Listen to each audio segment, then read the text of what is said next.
Check, look. Bad bitch snapping in the hammock in the Hamptons. Business fresh tie with the handkerchief napkin. Flex bubble wind reverse gooses when I'm camping. Camel print tent getting pitched by the mansion. My Cali boys ready for expansion. And we gon' make it ready when this happens. Headed to the shop, about to spend a couple dollars. $1,000 spent, Gucci print on the collar. 10 on the windows, dripping grain like a koala. Wheat color leather looking like an empanada. Rims the size of Tyler's, nigga floating like an otter. Shout out West Texas, they see you my automata. You outta holla at your boy and get some product. Fresh Mach 1 or some bacho gelato. My nigga place an order, we gon' hit you tomorrow. My brother bustin' bricks like the jigsaw.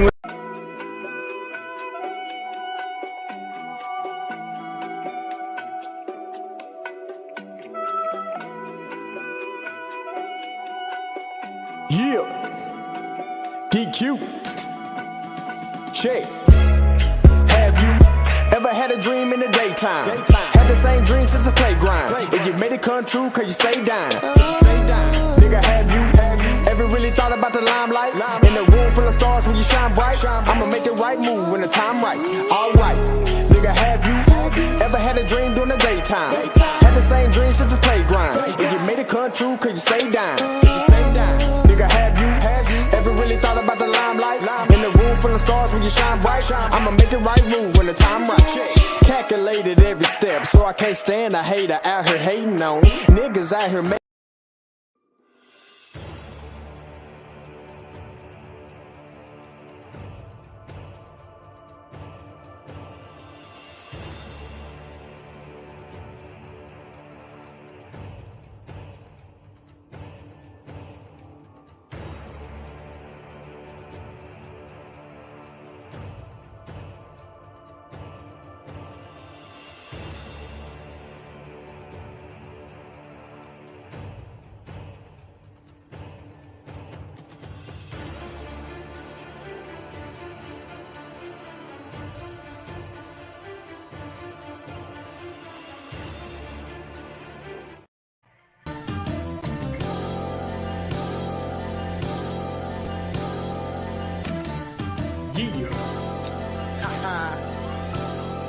Check, look.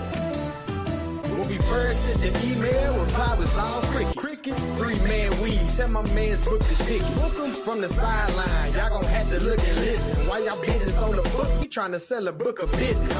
Playing with your mind, yeah, the logo looks suspicious. AI technology, surviving through the glitches. My first flip was 3,000 in all 50s. Couple sticks and stems, but buzz was all sticky. Now we're building corporations, doing no hesitation. It's triple force, get on board with my rotation.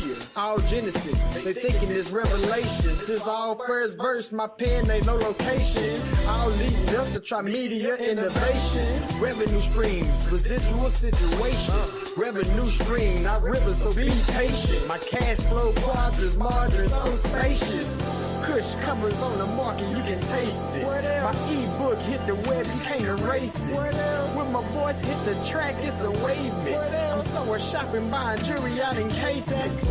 I attract money, baby, I don't chase it. And I don't slap honeys, baby, I replace them. It's integration if you want that conversation. Handshake, grip it tight like I'm a mason.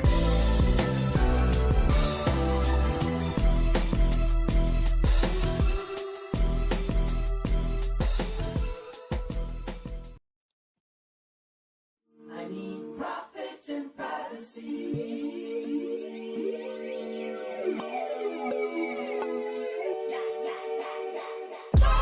Prophecy and profit, what a nigga need. Getting cracker money off this nigga weed. God got the wheel and the dice indeed. We betting 70 on 6 like Joel and B.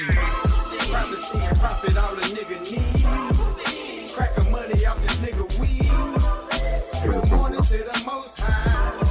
And good night to the bad guy. My southern humor is quite nostalgic. I really can't live without it. My family, they always rooted, but pessimists truly doubt it. A testament how I'm blessed and finesse, but I'm truly balanced. Outdoors, man, moving books while I move a mountain. Somewhere just hookah lounging.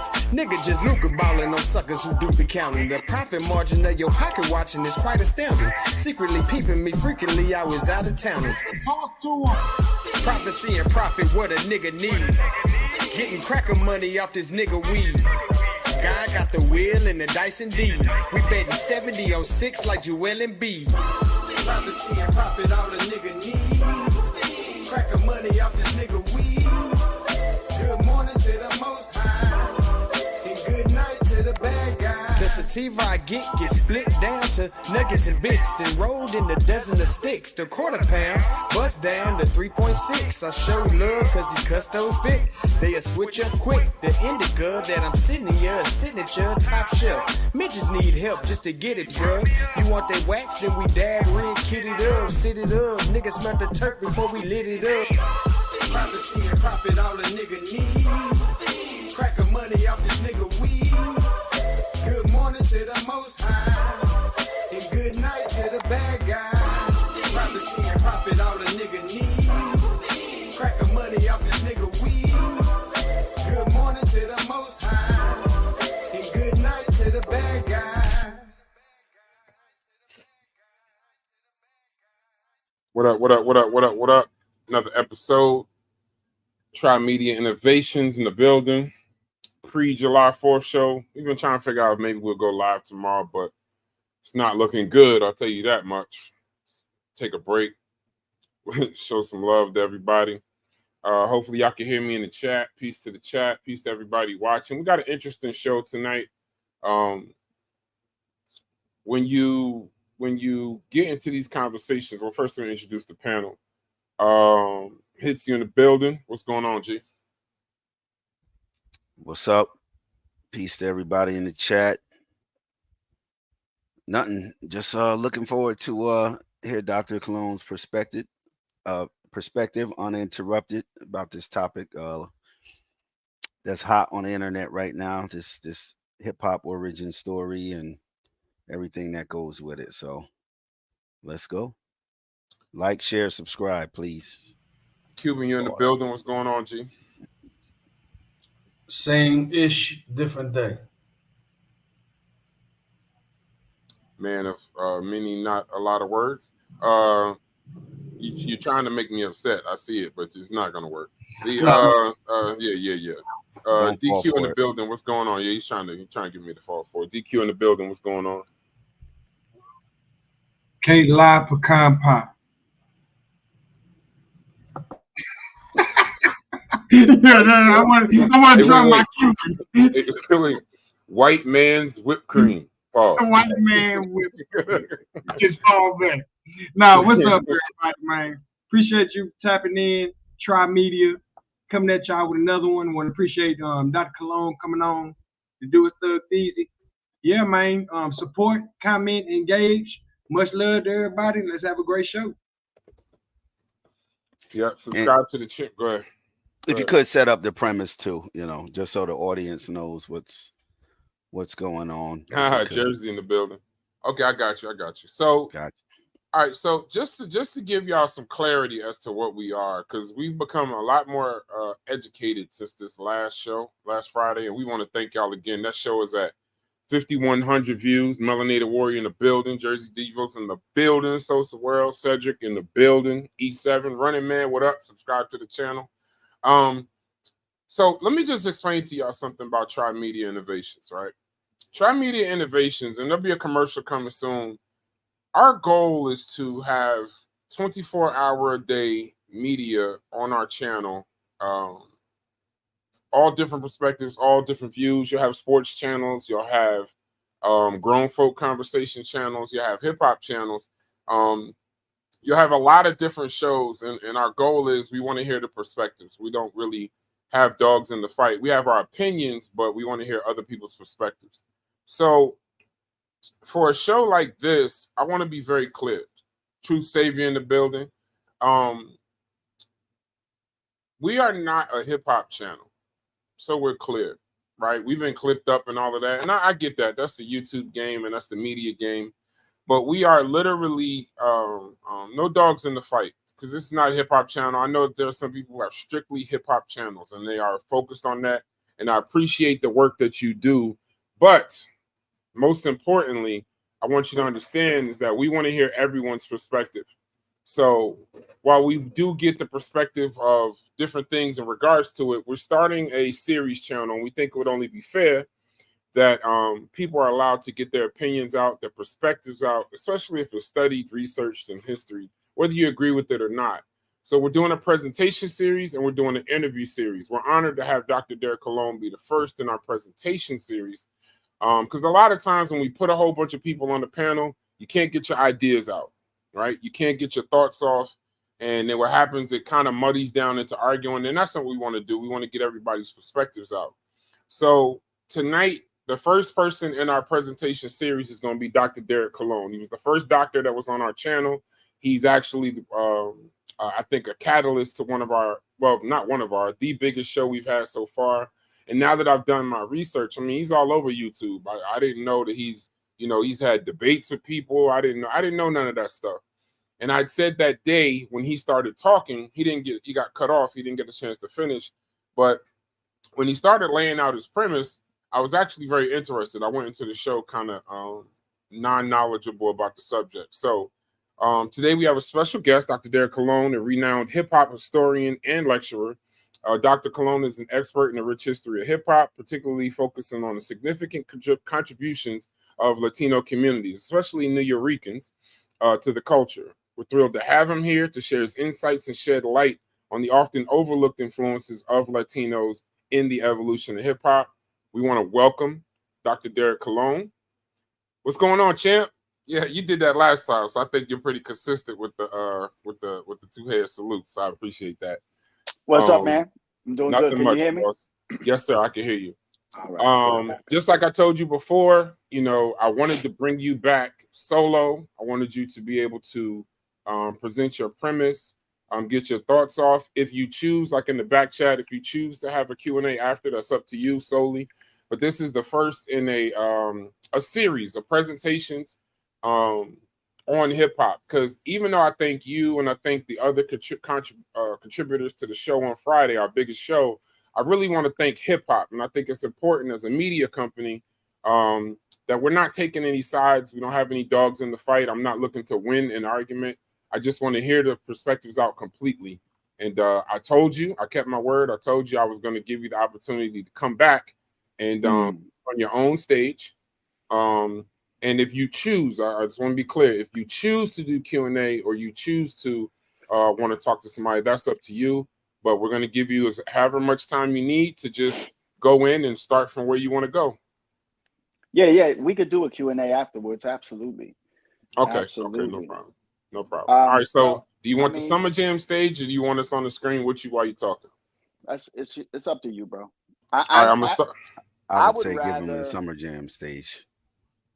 I would rather you guys, because last time I was on, I kind of, went through a lot. So it would help if somebody sort of maybe asked me a question to get me rolling, because I'm not sure where you want me to start, where you want me to go. Okay, my first question, what is that background back there? That's my first question. That's the South Bronx. Okay, I figured that. It's sad. I'm like, yeah, that looks like that burnt out building in the South Bronx. I hate it, but I get it being from Jersey. All right, well, this is what I'd like to start with, right? So give us a little bit of background about you. Like you, last time you were here when we were learning about hip hop, and once again, peace to the chat. Hopefully y'all working in the chat. Give us a little background about you and your beginning journey, and then after that, I'll kind of take it where I want to lead it to. So tell us a little bit about yourself, because we don't know. I know you all over the internet. You've probably done this 1,000 times, but we don't know. So give us a little bit background about you. Yeah, no, I appreciate that. My journey begins in the picture behind me, right? So born in the Bronx, lived in an area of the Bronx, the East Tremont section of the Bronx, a block called Echo Place. Very popular. Living there, I didn't know that it would, become a known spot, but Echo Place, Echo Park is right down the block. again, I start to see the germination, I'll call it that, of the culture at 8 years of age, right? 1975 is really my beginning point where I can remember what I'm seeing and, what's happening. Again, when we talk about the culture, graffiti had already been a thing, so I'm not going to include that in the story at this point. Though I do believe it is part of the story. But so, I'm seeing all of that, growing up in the Bronx amidst the gang culture, the outlaws, and, just a little kid watching this thing start to germinate. And the first, element that I see without it, without me even knowing it was an element, we didn't call it that, was breaking. And so, I'm watching that early, and, my journey begins really from there, right? 1975. That's when I begin to start to see. And then eventually in the 80s, I would become a practitioner of the culture. I was a writer first, graph writer. I was a b-boy. I was an MC in that order. And so, and the rest is history. And then just always been a lover of history. And just, this whole journey really started with me just trying to tell the story. It was Hispanic Heritage Month. I believe it might have been 2018, 2019, somewhere in there. I just did a little video on, the Latino contribution to hip hop culture. That's what I called it. It didn't really get a lot of hits until 2020. And I just so happened to look at it and I saw all these comments, and a lot of them were very negative. Something to the effect that, why are you saying y'all created that? I said contributed. So that's where this journey begins with the YouTube thing. And, it's a journey that I've dove into, and I'm here for the long haul, and, to talk about the history properly, not to, give half stories. So that's a little bit about me. I'm not sure if that's what you were looking for, but I'll take it from your lead.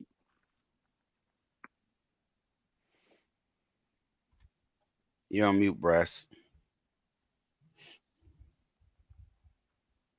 Got some noise going on. Okay, I'm back. Okay, so last time while you were talking on Friday, appreciate that hits.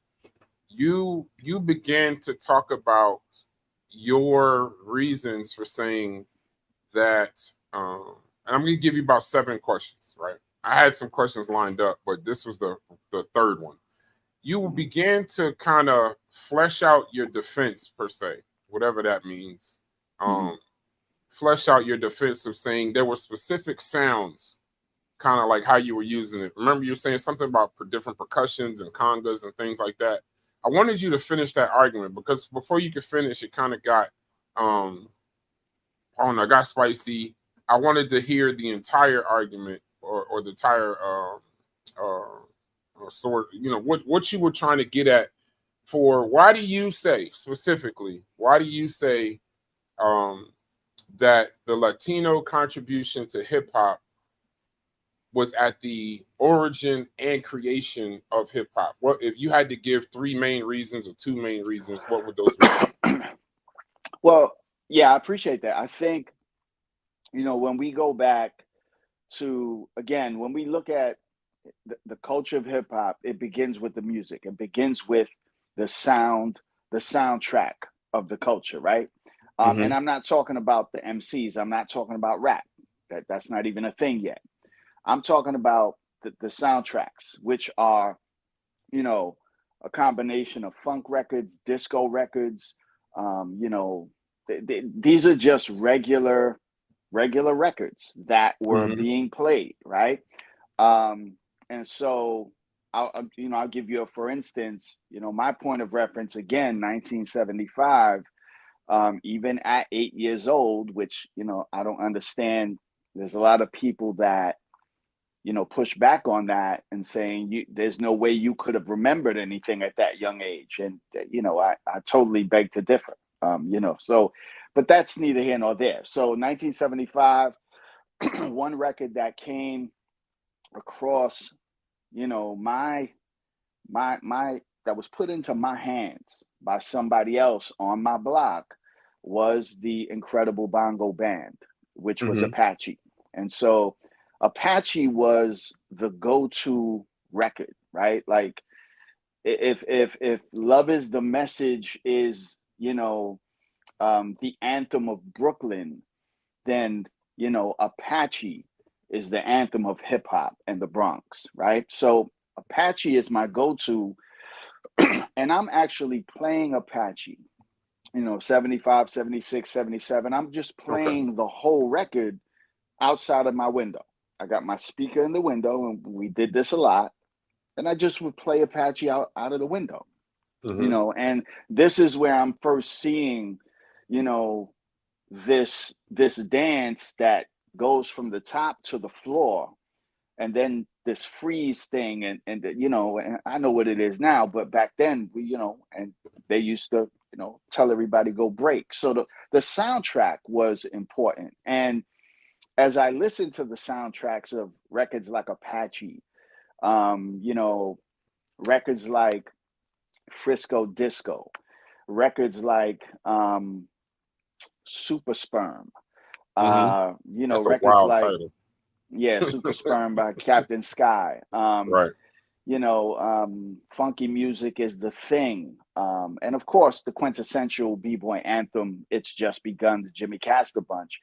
When you're listening to these, while the category of the music is, it could be funk soul, it could be funk, it could be disco, it could be Latin funk. There was a lot of categories that people put on it. But the one thing that I noticed was the heavy emphasis, especially when it came to the breakdowns, when it came to that part of the record that was just being played. Nobody was extending it.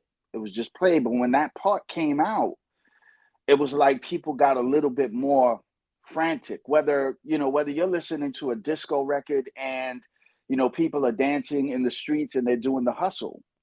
Well, as people are doing the hustle, when that breakdown comes on in whatever particular song that might be, you notice that people start dancing even more frantic and getting a lot more, busy.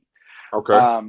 And that would be the sections of the records that, would be prolonged. Now, again, this is 1975. I'm 8 years old. I have no idea what Herc is doing.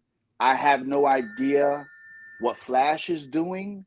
I have no idea. I know what's happening in my neighborhood because I'm 8 years old. So I don't know that Herc's already extending breaks and doing all this. Okay. It's really not until that's the first wave is the B-boys, the breakers. And then around 1977, and I know this because it was the year of the blackout. And it was the year of that blackout, and it was the summer of that blackout. Also, the Son of Sam is running around. I'm building a point to get to why I believe the soundtrack is where we come in, and this is the beginning. So, 1977, people in my neighborhood, on my block, already knew what I liked. I'm 10 years old now, but they already knew what I liked. In 1977, I had my best friend. His name was Bino. And Bino lived in my building. His older brother, Derrick, had a JVC box. And Derrick would stand outside of our building. And our building was the only building on the block that had a courtyard. So like everybody kind of congregated to the courtyard of our building. Nobody's building, people sat in front of buildings, but really the courtyard was so big people were just out there, chilling and, doing what they were doing. And Derrick would be out there with his JVC. And I can remember one time coming outside and hearing a cassette he was playing. And he was with some other people. And these guys are older than us. And what I'm hearing is, yes, y'all, you don't stop. Rock, y'all, to the beat, y'all. A freak, y'all. And I'm like, and I went up to Derrick. I knew Derrick because Bino is my best friend. Derrick is African American. And so I asked him, I said, what is that? And he said, he called them, he said, these are the MCs. And I'm like, what do you mean? Right? And so he's like, that's what we call them, the MCs. Now, I can't prove this because I don't know. I wasn't really digging for information, but I can't prove that was Flash and the 3 MCs. But because it was 77, now Flash and the 3 MCs come out late 76, 77. Their cassette was floating around, as I found out later. But I don't know if that's who that was. So I remember it was the summertime, and one of my mother's closest friends, her name was Doris, and she came up to my house, to my apartment, and she came right to my bedroom. I'm 10 years old. It's nighttime. It's the summertime. It's night. And she says, you want to go to a jam? Now, somebody would ask, well, why would and your mother's best friend, who's way older, a middle-aged woman, ask a 10-year-old kid to go to a jam? Because they knew what I was into. They already knew I was drawn to this thing, this, dip, dive, so socialize, clean out your ears and you open your eyes. And yes, y'all. I'm drawn to that. Like I like listening to that, right? I would carry we used to have these little cassettes that had a little handle on them. And I would carry it and keep a cassette in it. And, back then you press the 2 buttons. One of them was the red button and hit record. And I had people on my block who was doing that, the yes, y'all thing. So I would record them. So Doris comes to my room and she's asking me, you want to go to a jam? I'm like, obviously you have to ask my mother. Right. She said, your mom said, yeah. So she takes me, holding my hand, takes me out. We go around the block to East Tremont to a schoolyard. How old were you at this time? I'm 10 years old. 10 years 10 old. years old. Yep. 77. Yep. And she takes me to this schoolyard that's around the block on East Tremont Avenue. We go up the stairs. I can see it right now. We go up the stairs, and as I get there wasn't a lot of people there, but I could see this little light on a table in the middle of the schoolyard, and I could definitely hear the music, and it was, beats.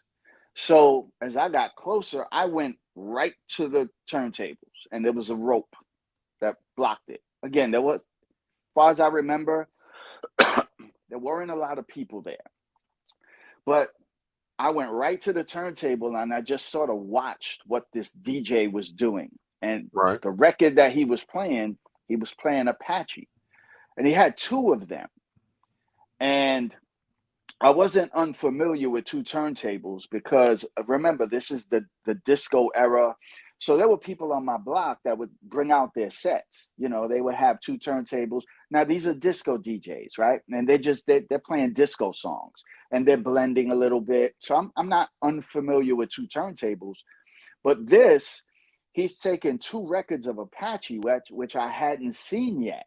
Right. I said, point of reference, I used to play Apache out of the window. But why does he need to take 2 of them and do what he's doing? Now he's extending them. And there was a mic on the table. And another dude grabbed the mic and started doing the yes, y'all. And I'm like, oh, right. So that's my first visual. Right. The first time was the audio of the cassette, but now I'm visually seeing these dudes. And these were African Americans as far as I knew, right? These are 2, there were two dudes. And so that drove me to start, like, it wasn't something that I was looking to try to separate and say, oh, there's the Latin part, and oh, there's the funk part. It was just the record. I wasn't looking at it like that. I was just looking at it like, yo, when they get to the breakdown, it's like this, you know, and it was familiar to me because in my home, which we played everything in my house. We played rock, we played disco, we played funk, we played the radio station, obviously, and we had a record collection. So when my mother would put on salsa records, and then I would hear these breaks, these records with these breaks in them, it would remind me of home. And I said, oh, that sounds like what came from the side, you know, the congas, the timbales, the bongos, you know, it was familiar to me, right? So, you know, as I'm listening to this, and then, you know, the same thing with Super Sperm, you know, when he gets to the breakdown, what he's doing, he's taking the side of the timbale, which is called the cascara, and he's hitting the side of the cascara, which is what was done in salsa music. If you watch a salsa band, if you watch Tito Puente play timbales, you'll see a certain point in his time of playing where he starts to hit the side of the cascara and make that part of the musical tones, the sounds. So Super Sperm did that. Another very early record that I would hear, and I actually owned, was called Jam on the Groove. And it was by a guy by the name of Ralph McDonald. I believe that's his name. And Jam on the Groove had a breakdown in it that was heavily percussive, right? So as I start to do this investigation, you know, for my documentary that's coming out, I start to try and trace back, okay, because the question was, the original question was, what did Puerto Ricans bring from their culture to hip hop? And, you know, part of that question is it doesn't make sense, but I understand what they're saying, because it is this idea that people's culture created this. So then where is your culture in this? So that question led to conversations, it led to digging, it led to research, and it led me to the 1940s, where you get to, you know, the Palladium Ballroom, and you start to see this craze that's happening, you know, late 30s into the 40s with, you know, Machito and his Afro-Cubans, Mario Balsa, Tito Puente, Tito Rodriguez, Arsenio Rodriguez. So you had Cubans and Puerto Ricans in this place. And really, it was for dancers. So, like, there were all kinds of dancers that would show up to the Palladium. It wasn't just Spanish people. So there would be African Americans that would come. There would be Jewish people that would come. There would be Italians that would come. And the dance that they were doing was mambo, right? And what the sound so they were doing mambo. Yeah, what the sound was called was mambo, right? So the name of the music style was mambo. And so mambo, Arsenio Rodriguez is the one who coins the term. And he says that the term means the section of the song that is the breakdown. That's what mambo actually means. And so this is why when you would go to the Palladium, like, you could hear people who, you know, have reported it as I'm doing this research, said that they could hear the music as they're coming out of the train station, that it was so driving. And there would be lines around the block, you know, to get into the Palladium. So it wasn't just watching the dancers. It was also watching these bands that were just hot with this go off of, you know, the congas, the timbales, the cowbells, the guido, the maracas. They're just going off. And so people like, you know, Quincy Jones would frequent, you know, who else? Marlon Brando would come in and he would sit in and he would play. Sammy Davis Jr. would go. A lot of the musicians from Birdland, the jazz place right up the street, would come in and sit in with the Latin musicians. And then the Latin musicians would go to Birdland and sit in with them. This is how Tito and all of them got connected with, the whole jazz scene.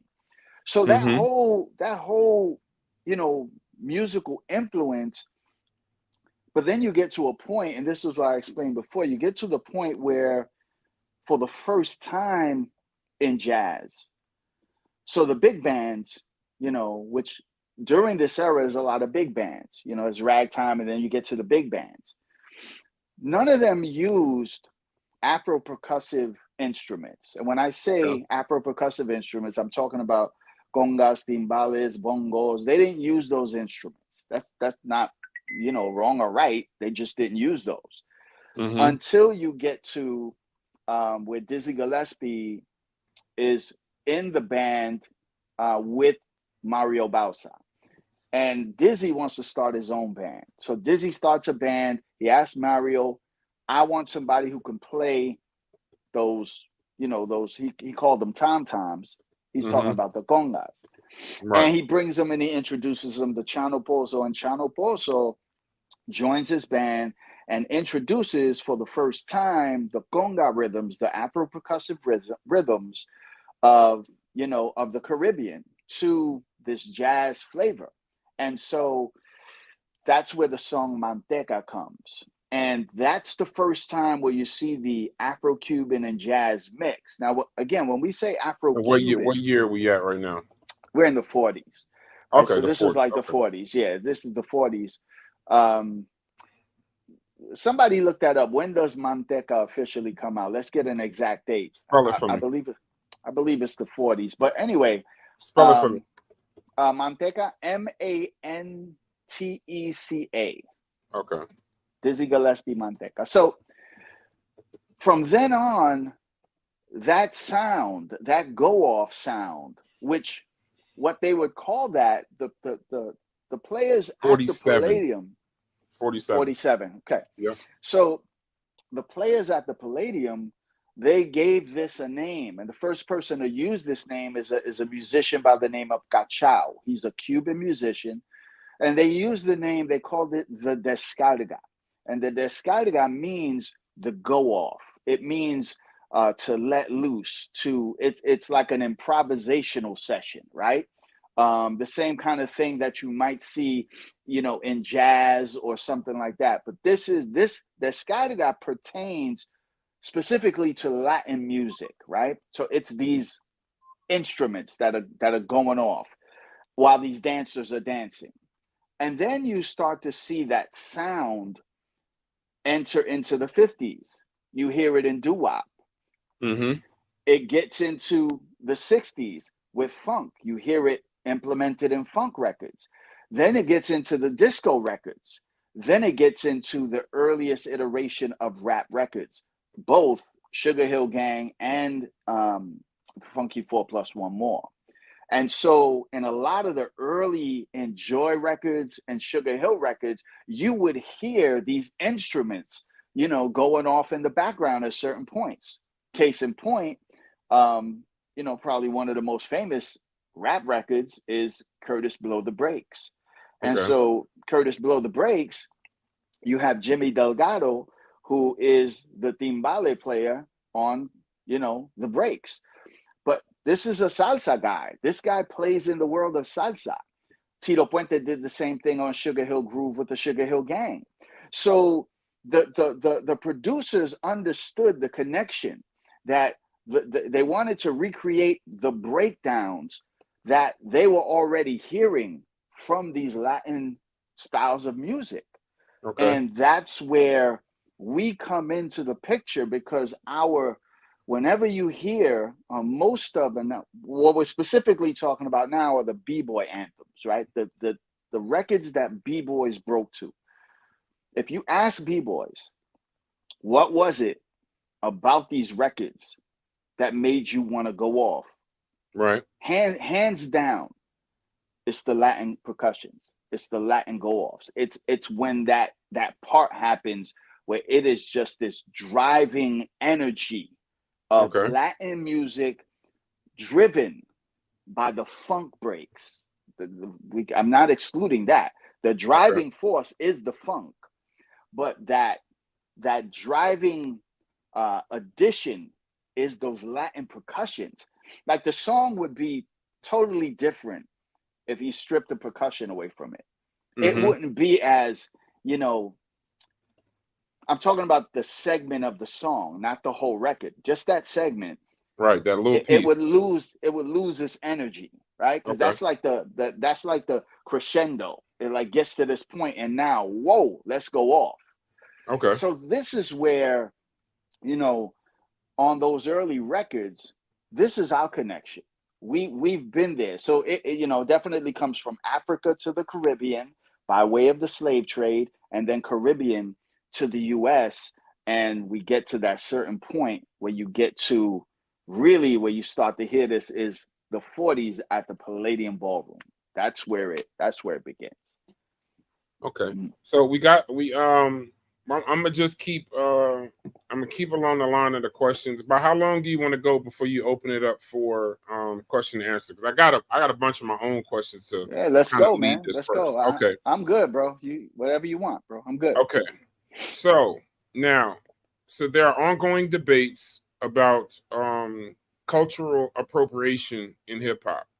Do you think that the contributions of Latino artists are sometimes seen as appropriation by some within the community, and how do you respond to those views? Because I know, but let me just lead while you have this question too, because one of the things that Cuban has said, I've listened to a few other people that have kind of the same perspective, and the one word I keep hearing is that to speak is to leave out the Latino community. It's a divisive. That word is divisive. It's divisive to even have these conversations, to highlight one without highlighting the other. So do you, I guess it would be like a cultural appropriation. That's maybe the feeling. So how do you respond to those views? Because that's kind of where you were going last time. And then the whole show just blew up, and then we ended up getting off shortly thereafter. But how do you respond to those views, and what are your thoughts on the divisiveness of the conversation? So that's a fantastic question. Listen, I don't think it's divisive for African Americans to talk about, you know, their history and the culture. I don't think that to me that's not divisive. What gets divisive is the overtones. It's the language. It's you know, y'all are trying to steal our culture. This is ours, and we invited you in. Calling me a colonizer, calling us Latinos. That's divisive. There's no need for that, right? We can have a conversation, and I'm not opposed where, you know, African Americans, foundational Black Americans, you know, want to say, listen, you know, if they want to, you know, hold that view that we are the foundation, right? We laid the bricks, and you came and you brought in the furniture at some point. If it was that simple, I wouldn't have a problem with that. The problem is, I know what I saw. I grew up in it. I lived there. So to say that, you know, we were two separate cultures. And, you know, now I'm talking about the beginning of hip hop culture, which it wasn't even called hip hop then. It's not called hip hop till like 81, right? But we understand what we're talking about. So when we get to that, which is 75, it is not 73, it is 75. Nothing happening at Herc's party in 73. There's no element, no nothing. It's a party playing records and people are dancing. So to say again, the Bronx at that time, never mind the South Bronx. The South Bronx was, I mean, to go to the Bronx and say you saw a little bit of Puerto Ricans is the craziest statement that I've ever heard in my life, especially looking at the picture that I'm looking at in back of me. You know, that's the South Bronx. There was a heavy population of Puerto Ricans. right? So we had the gang cultures in the 70s. There were more Puerto Rican gangs in the Bronx than there were African American gangs. The Savage Skulls were larger than the Black Spades. As much as people want to say the Black Spades was the biggest gang, no. The Savage Skulls was the largest gang, right? And they were not. that was a Puerto Rican gang. It was led by Puerto Ricans, but there were African Americans in the gang as well, right? So, for instance, the leader of the gang, his name was Blackie. Blackie was Puerto Rican. He was the president of the gang. So if Blackie happened to go to prison or, be away, he would hand the reins over to his boy. His name was Marvin, also known as Hollywood. And Hollywood was African American. So, even this idea that Blacks and Puerto Ricans didn't really rock, you see them rocking together in the gangs. You see them rocking together at the Palladium. You see so they were mixed in the gangs. They were mixed in the gangs. Yeah. It wasn't like a full Latino gang. It was like Blacks and Latinos in the gang. Right. There might have been some gangs that were all Latino. I can't say that. But what I saw and what I know from other people was that there were definitely African Americans within these gangs. Even the Black Spades had Puerto Ricans. The Black Spades had white people, the white Black Spades, right? So there was another section of the Black Spades called the Young Spades. And the leader of the Young Spades for all of New York City was a Puerto Rican. His name was DJ Tex. And Tex was Mario's partner, Disco King Mario's DJ partner. Tex was Puerto Rican, David Santiago. And he led, so this whole idea of, well, you saw what we were doing and you followed suit later. The problem I have is the later part, because there's no later. It's, I'm seeing this with my own eyes, right? Now, I know there's other people who have got on and said they were there too. And they're older than me. And they said it wasn't like that. I can only speak from my experience. So when I talk to other older OGs who are also African American or Puerto Rican who are in their 70s, and I tell them, there are people saying that we weren't together. They laugh. They say, what part of the Bronx were they in? Because people have this mistaken idea that to mean together means you never had a problem. You never had a fight. My best friend was Bino. He's African American. We fought all the time, fist fight. We fought, and then we fight. We get up, clean ourselves off, and go to each other's house to have dinner. It was just like that. We were kids. People were fighting. Gangs were fighting. We're talking about gang. This is gang stuff. Civilians, were there Puerto Ricans who would say things to African Americans? Absolutely. Were there African Americans who would say things to Puerto Rican? Absolutely. But we're looking at the older generation. These are like the parents, the older brothers who just couldn't get my generation, the young generation where hip hop comes from. We weren't on that time. So, it's not that we were the only element of the culture that I would say is created entirely African American is the MCs, what we call rap, right? That's the element of the culture that comes from the African Americans totally. And even then, there was a few Puerto Ricans that are part of the first generation. So all the other elements were very multicultural, right? The graffiti was multicultural, the b-boying was multicultural, and the DJing was multicultural. Listen, the first person to extend breaks is not Mario, it's not Smokey, it's none of those people. It is Kool Herc. He is the first one. And you got people like Red Alert saying, yup. You got people like Charlie Rock saying, yup. You got people like, so there's people who testify that, Grand Wizard Theodore, the first time I ever saw anybody do that, he says, and I quote, was Kool Herc. So everybody understands, well, this man is of Jamaican descent. He's not a foundational Black American.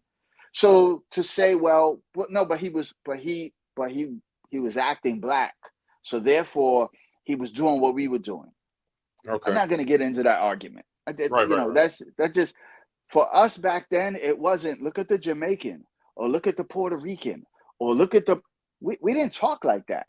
We just did what we did together, and it wasn't. If you had skills, you had skills, right? Yo, he's nice. Yo, he's nice. Were there places and times where a Puerto Rican b-boy would go into another neighborhood that was throwing a jam?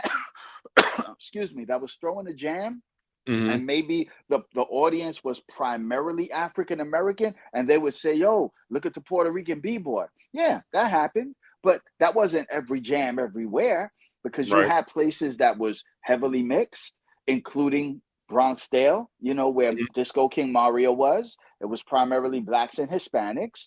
And then you had other areas that, it was primarily, and we're talking about jams, where we go to a jam, and a lot of these were really inside jams, right? Inside parties. When you went to the parks, everybody's in the park. So you're going to see blacks and Puerto Ricans in the park, and those who are practitioners of the culture are going to be drawn to that section of the park, right? So, no, I don't agree to that. It is, we saw what y'all were doing, and then, a couple of years later, we watched you for a couple of years, we studied you, and then we wanted to do what y'all were doing. It just didn't happen that way. Okay. I'm gonna take a 2-second break, and then I'm gonna come into my next questions. Give you a chance to get something to drink. You've been talking for about 50 minutes. I know you love it, but I still want to give you some air and oxygen. Get a chance. Yeah, let me grab a drink. Okay, no problem. Go ahead, boss. Check, look, bad bitch snapping in the hammock in the Hamptons. Business fresh tie with the handkerchief napkin. Flex bubble wind reverse goose when I camping. Camel print tent getting pitched by the mansion. My Cali boys ready for expansion. And we gon' make it ready when this happens. Headed to the shop, about to spend a couple dollars. $1,000 spent, Gucci print on the collar. 10 on the windows, dripping grain like a koala. We color leather looking like an empanada. Rims the size of Tyler's, nigga floating like an otter. Shout out West Texas, they see you my automata. You outta holla at your boy and get some product. Fresh Mach 1 or some bacho gelato. My nigga place an order, we gon' hit you tomorrow. My brother bustin' bricks like jiu-jitsu in China.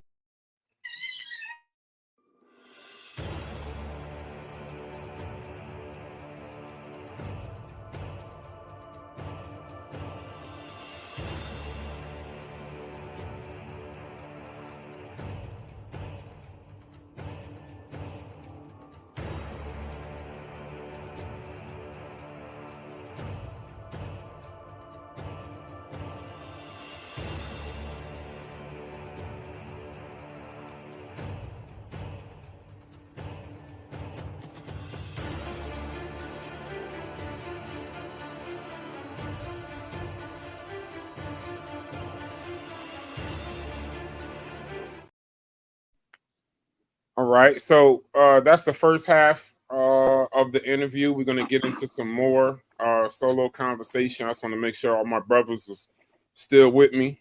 Cuban. You said you had 7 questions. No, yeah, I got a lot. Listen, the first live that we did with you was 6 hours. I purposely am doing this the night before July 4th. I already got my meat and everything, marinated and ready to go into the smoker. So I don't have anything to do this evening. I don't plan to get off. I may even do an after party, but this is exactly what it is that I was looking for. But I know I have a lot of questions. The chat has a few questions already, but I'm gonna get to those at the end. I just want to see any of my brothers. Do y'all have any questions before we move forward with the show? No, I just because a lot of people say super sperm. We all say super sperm from Captain Spy. It's actually spelled SPORM. Right. So Brass, you don't have to clutch your pearls. I'm just saying, bro. You said it 3 times, and it shook. No, we all say that. Wild titles back in the day. No, we all throw up the names of break beats like Disco Airlines. That's not the name of the song. So, but super is super sperm, SPORM.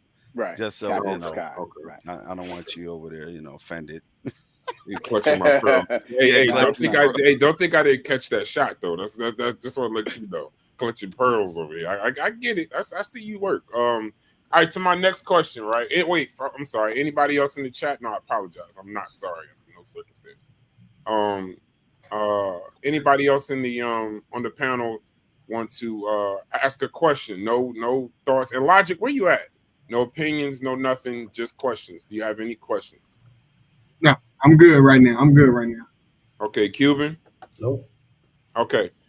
So now going away from that divisiveness, and I'm having ChatGPT ask me some of these questions because I didn't know how to word some of it. So I'm trying to stay as because one of the things of Tri Media, like we said, we're neutral. We don't have a dog in the fight. I want to get every perspective, right? Because that's how I can make my own judgment of what I want to think or where I want to go.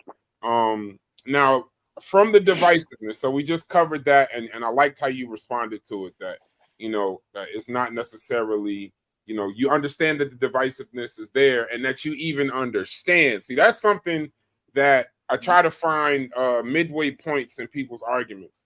And if you just take, then that's where other people give you some problems or challenges.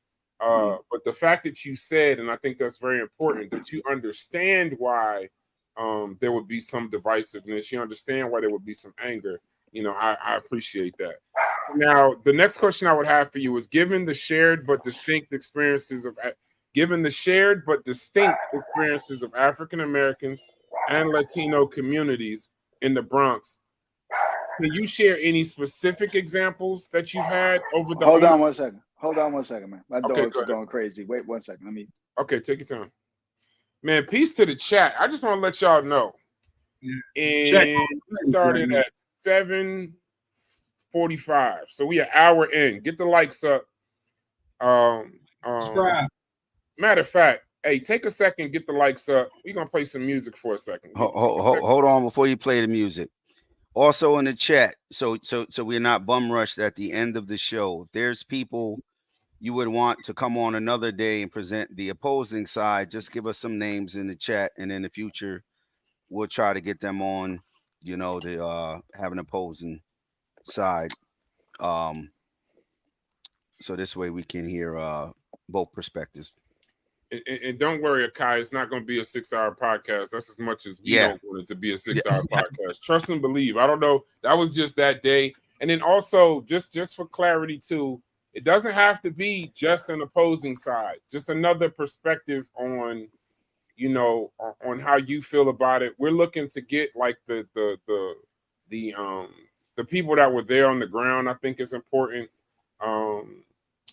ADOS, FBA, Puerto Rican, Latino, Hispanic. We want to hear the perspectives, because the people in this conversation, when it gets too spicy and the conversation shuts down, the only people that lose are the chat. The only people that lose are the people.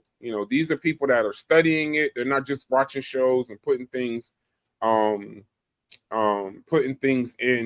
to watch other people's shows and just put things in comments. No, I want the people that are actually taking it serious, creating platforms, doing debates, making documentaries, writing books. I want to hear from those people for not just opposing perspectives, but different perspectives, a perspective, or even if it's the same, but maybe a different spin on it than even Dr. Colon has. So I'm gonna go into my next question. Mm-hmm.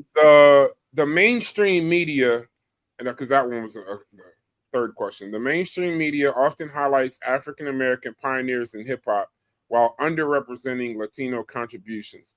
Do you think that this is a deliberate oversight or a reflection of broader racial biases within the media industry at large? Like, do you think that somehow they're kind of like pushing the divisiveness per se? I know, Lord Jamar had conversations, Fat Joe's have conversations, Busta Rhymes had conversations, KRS-One has had conversations, and it seems like they're pushing those. I would imagine that there's a lot of conversations around this, but do you think the media is pushing the the media is pushing like the racial bias within media industry? Like, are they pushing their biases, or do you think it's just like a deliberate oversight, or maybe an opinion of what you think? No, I think you know, when we think about hip hop today, what we're really talking about is rap. We're talking about the rap industry. So Okay. obviously, the face of the rap industry are African Americans, obviously, and there are, you know, some Latinos. There are, you know, other people groups. You know, obviously Eminem, but we're Mm-hmm. talking about, you know, the rap industry. When we talk about hip hop culture, if there's a documentary on hip hop culture, Right. I think that, you know, they definitely, you know, if they're showing graffiti, they're showing who was doing graffiti. If they're Mm-hmm. showing breaking, they're showing who was doing breaking. If they're showing rapping, they're showing who's doing rapping. So, you know, but I think anytime we get into this conversation, it always goes back to rap, rap, rap. Rap culture is not necessarily hip hop culture. Okay, Okay. to Wait, say me, that again. Say it again. Rap is not necessarily hip hop culture.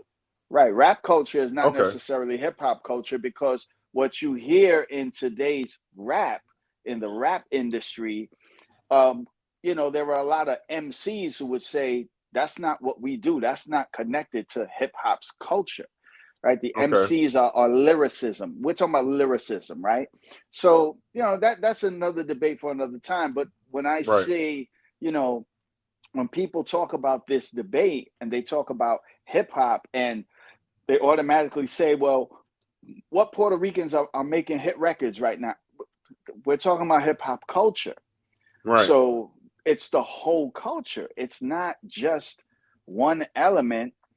It's everything. You got to put it all together. You can't just say, and then to say, well, if you look at it today, rap is like the most dominant culture. But Okay. exactly, it's rap culture. It's not the culture of the MCs that are connected to hip hop. It's not lyricism. So you still got Big Daddy Kane, you still got Rakim, you still got, you know, KRS, you still got, you know, people who will consider themselves MCs who are connected to hip hop's culture, where there will be jams, there will be shows that you might go to Mm-hmm. that you would see, you know, a bunch of rap artists and like for instance, you know, Yeah, give me an example of that, because the that's an interesting the hip perspective, though. That's what I mean. That's an interesting yeah. perspective of. I've never heard that term, and this is why I love these conversations, because Mm-hmm. I mean, I guess I'm just a weirdo that likes to like the intricacies of certain perspectives, because I've never even heard that term before. Like, that's a Mm-hmm. show probably in and of itself, how rap is not hip hop culture. So please just take a minute and flesh out that idea by itself. What is this? Oh, that's the wrong banner. 1 second, boss. Go Yeah. ahead. How rap I is not mean, hip hop culture. just look at, you know, the hip hop awards. Okay. It's really rap. In fact, it's all rap. It's not really, you don't see the elements represented there. It's rap, and obviously it's an award show, but it's really rap, and it's not MCs who are MCs, no MCs. And Mm-hmm. if you watch that, you're not going to see MCs up there. You know, now you might, you know, there people might say, you know, this one or that one, but as a whole, you don't really see, when you talk about a hip hop presentation, you're going to see the dancing. You're going to see that part, and it's quiet as it's kept. People say, well, that died out. You don't see Right. that no more. That's not true, because there's still an underground scene, not only in the U.S. that's still happening. Mm-hmm. You know, you still got jams that are happening in the U.S. where you see MCs and B-boys and DJs getting busy. Hip hop Mm-hmm. culture. Overseas, never mind overseas. You go to Germany, you go to some of these places, and the culture is still represented, where those elements are there. Sha Rock, she just did her Sha Rock Day. and she always says this. She says, you cannot call it hip hop if you do not represent the elements. And so at her events, you know, she represents the B-boys, the B-girls. Not sure if there's any graffiti expos going on, and definitely the MCs and the DJs. Right. So that's what, you know, the early practitioners, when they think of hip hop's culture, they're thinking about the whole, not just one aspect. That the reality is, if you put some of these guys with a DJ in back of them and they took a break beat and the DJ's cutting the break beat up, they could not just rock with that. They made a song and they rock to the song that they made. They're not MCs like that. Like KRS can do that. Kane can do that. Rakim can do that. Eminem can do that. You understand? So there's a difference, but I don't think it's, I just think it's where we are. It's the industry is, we call it hip hop, but what's hip hop about it? Like, you know, Love and Hip Hop, the show. Right. I understand we call it that, and that's because there are people who are on the show who are connected to rap art, again, connected to rap artists, but you call it hip hop. That's not the culture. Sorry. Yeah. Looking to the future, right? We always, you know, some people say if you look to the future, you're always anxious. If you live in the past, you're depressed. And if you live in the present, that's usually the happiest that you could be. Looking to the future, what is it that you, like in a perfect world, a utopia of your conversation? Because I got to tell you this, Doc. In the shows that we've done this our third show on hip hop, right? And you know, we're a media company. We're going to do a lot of different shows, but these shows drive a lot of engagement. We have over 1,500 comments in less than an hour 20 minutes. So the chat is buzzing. Some agree, some don't, some are support, some are not, but they're at least talking to each other. So that's what I love after 50 years of hip hop, that the hip hop can still get this kind of attention. But in a utopian future, let's just say that the recognition of the Latino community at the origins of hip hop, let's just say it was to be recognized. In the utopian future, what do you think would change? What would you hope that would change, right? And what are some of the things that you wish in the past maybe that can change? So like a future question of what do you think? Let's just say that the consensus becomes, listen, Latinos were at the origin of hip hop. What do you think the future looks like? And then what do you think would like, how would it benefit in order to quote unquote win the argument, whatever that means? Yeah, great question. I don't think I can only speak for myself. I don't think for me, it's about winning an argument. Right. As a history teacher, history is very important to me. So I teach, you know, history. When I see Columbus discovered America, I have a problem with that statement. You can't discover something where people were already there. So my whole premise is, let's just give the history from a different perspective. And the only perspective that we seem to be having is when we talk about the Latinos in the culture, we go again to the era of the MCs and those DJs, Charlie Chase, Whipper Whip, Ruby D, and then we jump to Crazy Legs. And no, there's a whole bunch of people that you're missing that were part of the story. So all I would want to do is, listen, let's tell the story completely as much as we can, because it's never going to be complete. There's so many other stories out there that people can tell. I would like to see us come together. Say that one more time for me, please. Say that one more time. I think that's important. Yeah, I would love to see us come together. Sit at a table, you know, wherever that might be, at some big conference center, and just everybody needs to be at this table. Right. the Latino pioneers, the African American pioneers, the Caribbean, everybody did, because everybody's story is important. But it gets messy when we start to say your story's not important because we're the creators and we're the only creators and y'all came later.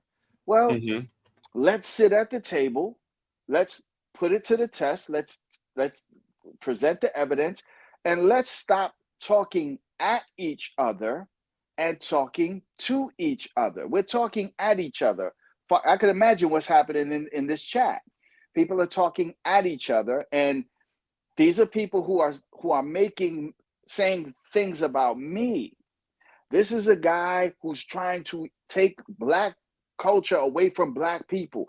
I'm doing no such thing. I'm simply telling the Latino story, the Nuyorican story of what it was and what we did. That's all I'm doing. There's no way to erase African Americans from this story. Right. There's no way I could do that. That's an impossibility. I agree with you right there. I agree with it's you. It's impossibility. So I'm just saying, let's sit together, talk to each other. You know, and I'm sorry, you know, for me, when we talk about divisive and erasure, the movie Microphone Check does both of those. And this was on purpose. And I know this because of private conversations.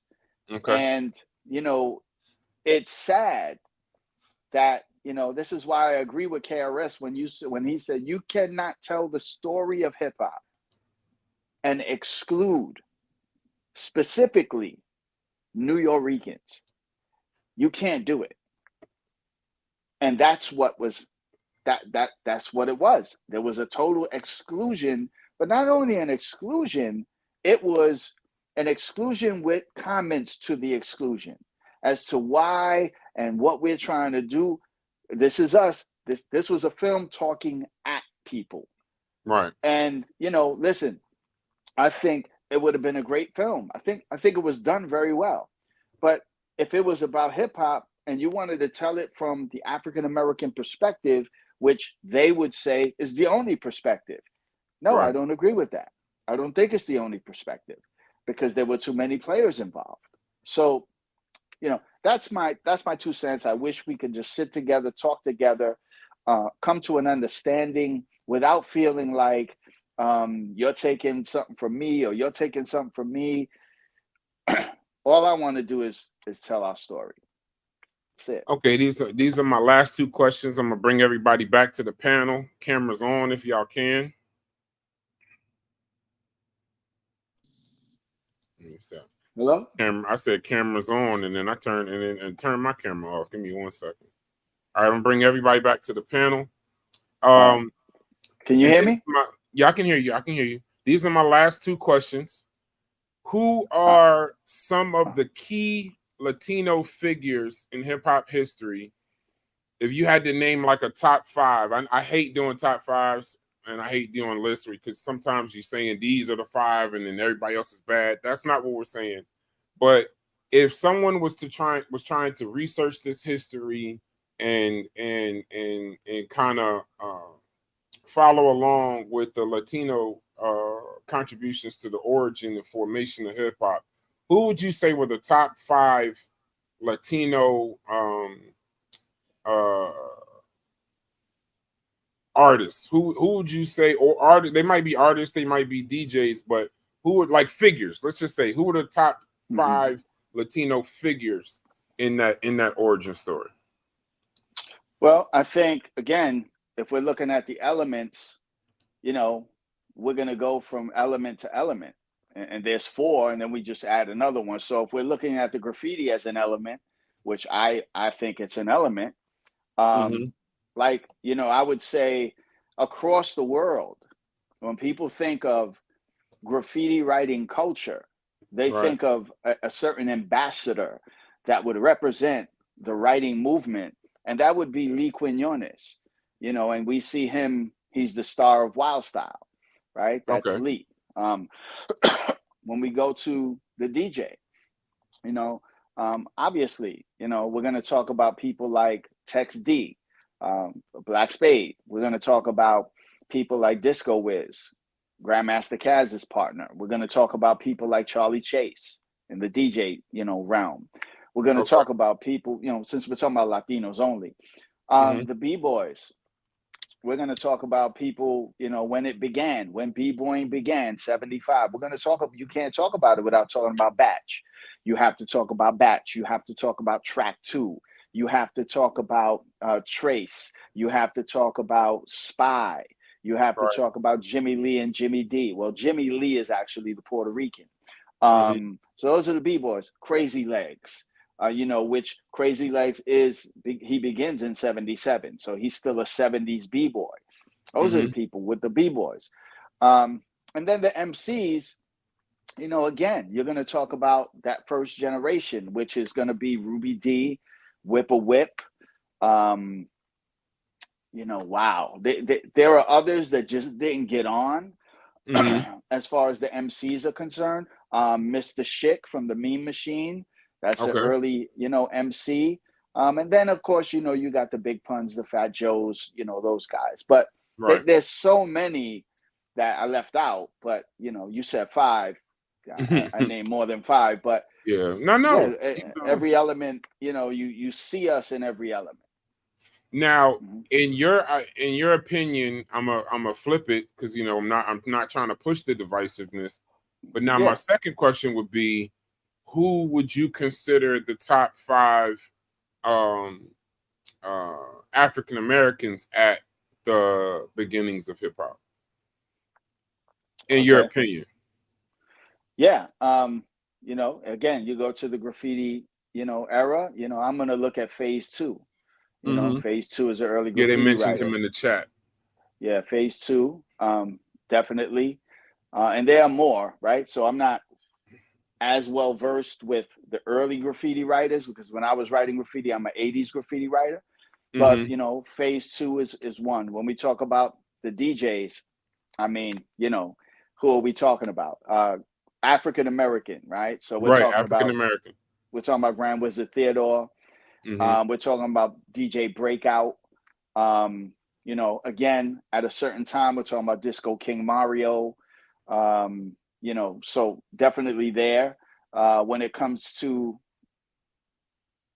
the B-boys, we're talking about the Zulu Kings. We're talking about people like, you know, Charlie Rock. We're talking about people like, you know, wow.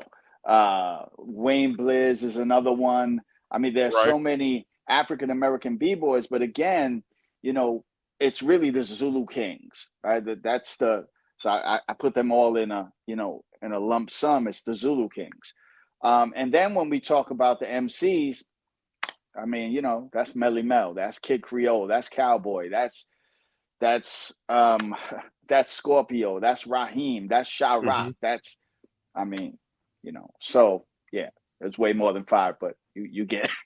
I get it. And my last question before we open up now to the chat, I want to open up questions from the chat. Keep it respectful. Like I said, this is a presentation series. I'm not posting comments tonight because we're not about the divisiveness. What you say in the chat, I do free speech in my chat. Free speech, you know, the chat is Switzerland, Geneva. Say whatever it is that you feel. I love my mods. They drive the chat. We're at 2,000 comments, so I'm fired up about that. The comments give me a good idea of the engagement, whether it be positive or negative. Most times I put all the comments on the screen, but not on these presentation series, not on these interviews, you know, however you feel, whether in your support or you're not in support, keep it in the chat and y'all go amongst each other. Like, this is your world, but now I'm giving y'all an opportunity to participate into the question and answer. We're going to do at least 8 to 10 questions. Hopefully my brothers, y'all can pick out questions in the chat. I already picked out a few from earlier from, I think Womp Womp had a good question. But we're going to pick out about 8 to 10 questions, and then we're going to close it out. This is not going to be a long thing. I think we pause. Wow. I think we're going to do a after party where we like go through the show. We're going to play some clips of the show, have some discussion, right? And then and I want to say this to you. I think you're doing an amazing job. You know, for us to in the last 48 hours put this together, you're the first person in our presentation series, and some of this won't even be on hip hop. You know, we have Pan-African conversations, Cuban crisis. He's on the panel. We're gonna have some more political conversations, because that's my thing, political science. I like to talk about politics. But as far as the hip hop, you're literally the first person, so I applaud you and I appreciate that. So here's my last question. Let me see. Okay, now a lot of times, and I heard this argument on Friday, and this is something that intrigued me, that if Latinos were so integral at the beginnings of hip hop, right? What do you see? And this might go to another maybe question also. Why is there not such a large representation of Latinos in hip hop now? Did they go to other? Because I remember the reggaeton era. I remember, like, I know, I don't know how y'all feel about what's his name, Anuel and all those kinds of guys, all those people. But as far as on the American scene, like, I know Pun, I know Fat Joe, but as far as the Latino presence in hip hop, if it was so integral in the beginning, why has it waned? Or has it waned? I mean, I could be wrong. Like I said, I'm coming to this from a point of uneducation. So why has it waned if it has waned? And where are Latinos in rap, hip hop, however you want to word it today? Well, yeah, there we go again, right? So a great question, but there we go again. We're asking the question based around the rap industry. So right, that's why I said the hip hop or rap. Because I remember your previous answer, and that kind of cleared it up for me, but it was on my list, so I had to ask. Yeah. And that's where people are asking the question, but they're asking the wrong question. You know, why don't we see a presence of you? What they're really saying is, how come we don't see more Latino rappers? I can't answer that question, right? I have talked to people who've said, you know, it could have been, you know, a lot of times, a lot of Latinos, and this has happened with some Latinos, where the record company wants to market them a certain way. And so they want them to do Spanish rap, or, you know, that's not who they were. You know, that Pun wasn't going to do that. Pun was going to be Pun. He's a Bronx, you know, dude, and he was going to represent the Bronx and MC. Like, you know, Pun wasn't a Puerto Rican MC. Pun was an MC. That's what Pun was. He wasn't a Puerto Rican MC. And MCs that know Pun would say the same thing. So as far as the hip hop culture, there's no waning. We're still there. There's still graffiti writers. Again, there's still B-boys. There's still DJs. I mean, you know, by the tons, right? We're still there, and we're still influencing the planet. Not just Latinos, not just Puerto Ricans, the culture of hip hop. But we definitely, you know, again, when we look at the Olympics, you know, facts upon facts, what you see in the Olympics, what you're going to witness is dance moves and flavor that comes from those foundational B-boy crews, the 70s B-boy crews. So we go from there, then we get to Rocksteady, 79, it continues. Then we get to New York City Breakers, then we get to Dynamic Rockers, then we get to all of those breakers, and then the 90s breakers influence the B-boys that you're going to see at the Olympics. So we're still very present in the culture, but, you know, the rap thing, I can't speak for that, because I'm not part of that. When we talk about grassroots, we're still there. You could probably still go to New York and find ciphers on corners in the summertime with Puerto Rican MCs ripping it. That's how, you know, Pun was doing it when he was with Full Eclipse. These are Latino MCs who are in ciphers on corners, but just because you don't see them, you know, and I understand the Bad Bunnies and, you know, all that. I get that, but we're talking about quote unquote real hip hop, real MCs. I mean, I think the last of the dying breed was definitely Big Pun, but then you that look long at his, ago. Wow. Okay. But you look at his son is still now. His son is Chris Rivers. Chris Rivers is a beast. Right. You got, you know, Joel Ortiz is a beast. I mean, who you I still think got who I think is one of the most underrated rappers in the history of hip hop. I remember Joel Ortiz. I had some friends in Jersey City when Slaughterhouse used to, when they first started forming, they were doing a few shows in Jersey City, New Jersey. And I remember, you know, I'm not a fan of this Joe Budden iteration that we got now, even though I understand it. Like, he's bossing up, and Joe Buttons has always been opinionated. Shouts to him. But lyrically, you know, I'm from Jersey. I'm gonna say Joe Buttons is the nicest, but that crew, out of that crew, I would say Joe, Royce, but I don't think that Joel Ortiz gets as much. Oh man, he just doesn't get it. Shouts to Crooked Eye. We're doing a West Coast show next week. I hope you tune in with Smash Rockwell, Casual, a couple of the Hieroglyphics crew. We're gonna do a presentation series with them. But peace to DQ. Thank you for that. But Joel Ortiz is one of the most underrated rappers in hip hop. Yeah, he's nice. And then, you know, in the 80s, you had somebody that's in my doc, you know, the Microphone Prince, who had hits, you know, and I just wasn't aware of everything he was doing.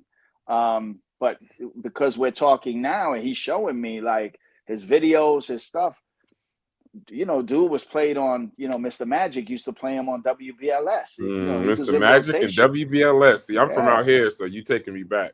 Yeah. So, yeah, I think, you know, there is still a presence. It's just, you know, when we're talking about hip hop culture at its core is a underground grassroots culture. It's not supposed to be commercial. Like, this is why there are some b-boys who have problems with saying, you know, breaking is now an Olympic sport. I don't use that terminology. I don't like it. Breaking is not a sport. Breaking is a dance. And we can label it an Olympic dance. It's not a sport, though. It's the concrete is still where breaking happens. So, you know, yeah, I hope I answered that question. I don't know if I did. No, you definitely did. I mean, you know, I was having a conversation with somebody earlier, and I was telling them that what I don't want to do as just a pure media company, not a hip hop company, I don't want to come into the hip hop conversation and disrespect it. And because if we were to disrespect it, it would be unknowingly. You know, it would be, you know, not knowing that, okay, you know, some, like they were saying the cover we did was hilarious. Some people took it personal, but for us, in order to drive the perspectives in media, you got to do it. Shannon Sharp always says, you know, now that he's in media, he's a football player talking about other football players, and sometimes they take it a certain way. But for us, we're just trying to get the information out to the people. This is about hip hop. It's not about any particular group. It's not about any particular race. We just want to get the perspective. So I appreciate it. So that closes the presentation part of it. I'm going to open up questions to the panel first, and then I'm going to open up I'm going to say some of the questions from the chat. I'm going to go rapid fire from the chat. So chat, I'm just going to scroll up and start asking questions. If ask a good question. You know, if it's a negative question, it'll be up to Dr. Colon if he wants to answer it. I'm going to kind of peek through the questions, but I want you to understand, Dr. Colon, that I don't always know, you know, what's going to be divisive or not. You just let me know by whether you answer or not if you choose to answer it. But I'm going to go rapid fire in the last 15 minutes of the show, and you can just answer the ones you want to, answer the ones you don't want to. And once again, this is the Tri Media Presentation Series, Episode 1, featuring Dr. Derrick Colon. We're going to be doing many presentation series. What we're not going to allow is any divisiveness. The one thing I like about what you just did in this past hour and 27 minutes, in the past hour and 27 minutes, you did not say anything personal about any one person. You just got your information off. And that's what we're looking for in this presentation series. So if you're coming on to do a presentation series, this is not a hit piece. You're going to have to be vetted. There's some names in the chat that they want us to have for do future presentation series. So this is the message to any of the people. If you choose to come on here and do a presentation series in the realm of hip hop, I want you to respect hip hop, get your information off. This is not about any one-to-one person. This is for everybody to get their perspectives off. So put also who you want us to go in the chat. I got an idea the next 3 or so as far as hip hop goes, who the chat wants. But I want you to rapid fire your questions in the chat. All I'm gonna do is scroll up and ask. But to the panel, I'm gonna go to each one of you individually. Let me know if you have a question, not a statement, just a question, and then we'll do our statements in the after show right after this with the panel, if y'all don't mind. So the first person I'm gonna ask is Cuban. Do you have any questions pertaining to Dr. Colon, or do you have any questions that maybe he can elaborate and clear up for you? Nope. Okay. Hits, do you have any questions pertaining to this conversation? Yeah, I think you guys touched on it earlier. I put a poll in our community section about 50 years of hip hop. Do people think we should stop it at 50 years and, you know, let the young people who are being real creative right now and who have always been creative start and have something new of their own? Or do you think hip hop should go on another 50 years? That would be my question. And that poll's in the community section if anybody wants to go take that poll for us. Was that a question for me? Yeah, all these questions are for you. Yes. All these questions are for you. First of all, man, shout out to Cuban for, you know, connecting me with you guys. Very, very, very pleased. You know, I know it was rocky at first, but shout out to Cuban, you know, for making this happen. I think it's just going to be what it's going to be. I think, you know, the streets has a way of just, you know, creating. And I think this is why they're doing, you know, jams again. This is why you got the Crotona Park jams. This is why you got, you know, Sha Rock Day. They're trying to get the next generation to show them how jams happened in the Bronx in its beginnings to keep that fire going. This is why New York City Breakers are doing, you know, their events, Battle of the Boroughs. And so I think as the next generation comes up, you'll have the generation that's watching the pioneers and how they did it, and then they're going to give their own spin on it. And then you have the generation that is following pop culture, and hip hop is, you know, part of pop culture. You know, it's ingrained in the culture. So I think it's going to be organically, you know, something new, which I think is a good thing. But you know, I don't think it'll stop. I think, well, let me say it this way: hip hop, the culture, the elements. If we don't keep it alive, if graffiti writers are still not doing their thing, if MCs, if DJs, if B-boys are still not doing their thing, it dies, right? And this is why the Puerto Rican B-boys, you know, kept it alive. It's been around for 50 years. It's still going. It's, you know, because they kept, so the young generation are still going to keep going. And whoever that looks like, the Asians, the Ukrainians, the Germans, these dudes are doing stuff that, you know, they're doing some crazy stuff, phenomenal, right? And so they're going to take it to the next level. And, you know, I think New York, the birthplace of the culture, we just have to, you know, see what's happening on the ground, and people like Randy and, you know, Track 2 and people there can talk about what's happening on the ground. And what's happening on the ground there to keep the culture alive are these, you know, summer events, you know, Mean Gene and the L Brothers reunions, the Black Spades reunions, you know, some would say Disco King Mario Day, Sha Rock Day, the Crotona Park jams. They're all trying to do that to really enforce, this is what it was. This is the grassroots culture. This is what it looked like. Now, look at that, take the blueprint, and now add your own thing to it, because it's going to change. It's not going to stay exactly the same. I think that's a good thing. Yeah. Okay.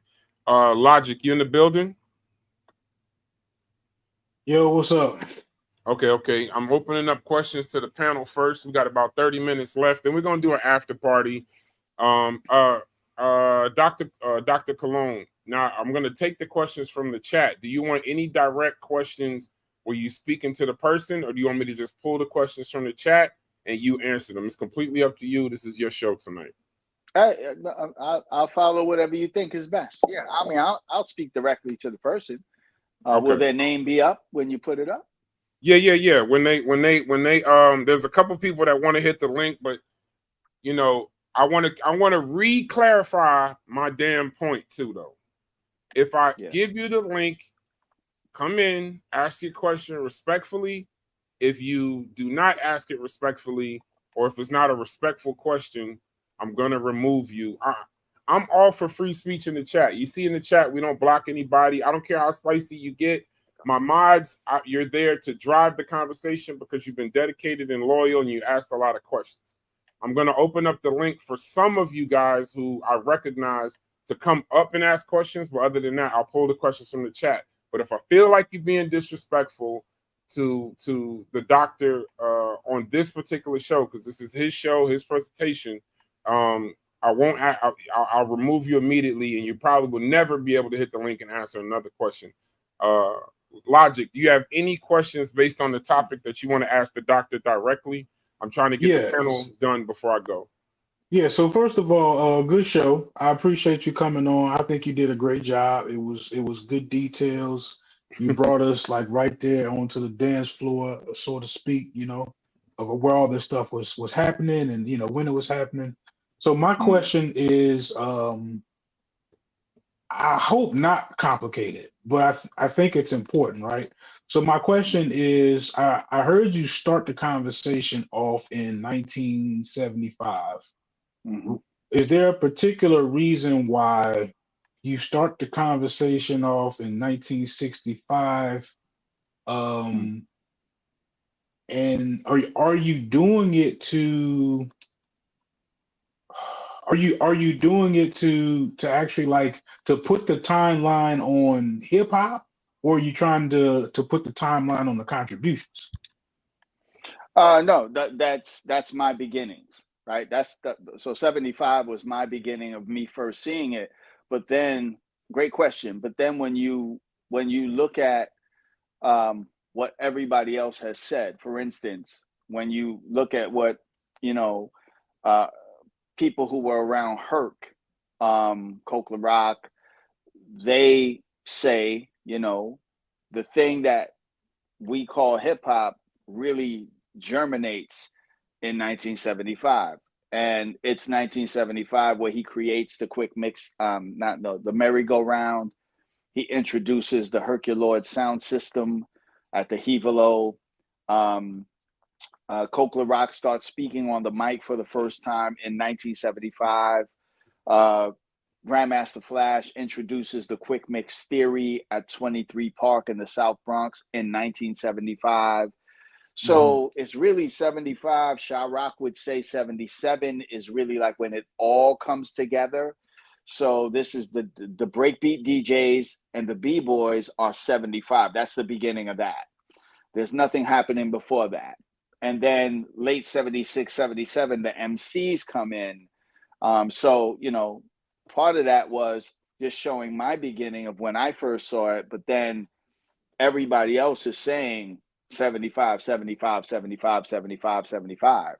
So, you know, it just seems like everybody's co-signing that particular year as the pushing out of the baby, if you will. And the baby's still a baby. He's still in the incubator. He's still growing. He's not talking yet. He's still, you know, so all of this, he doesn't start to talk until 77 when the MCs come, right? He's starting to talk, right?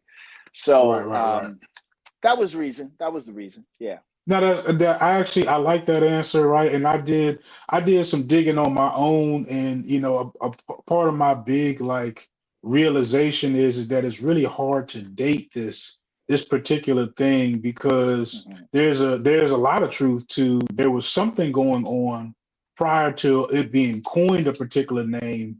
And if you know, it depends, like a lot of people would say you can call that particular thing hip hop, you can call that particular thing the precursor to hip hop, or you know, and that's really where the conversation kind of gets you know, where there's a little bit of room to go back and forth on when you would actually date it. But you know, I like your reasoning, so that was my question. So I appreciate it. Appreciate it, bro. Yeah. Okay, DQ, you got any questions before I open the questions up to the chat? And I'm gonna drop the link. If you want to come up and ask your question, just ask. I'll drop the link for you. We got about 20 minutes left, and then I'll start opening questions to the chat. Well, after this question from DQ, if he has one, I'm gonna start opening up. Yeah, I'm about to say I'm actually good. I want to go ahead and get to the chat. Chat had a lot of good questions. Okay, so if you want the link, ask me. I'll let you come up.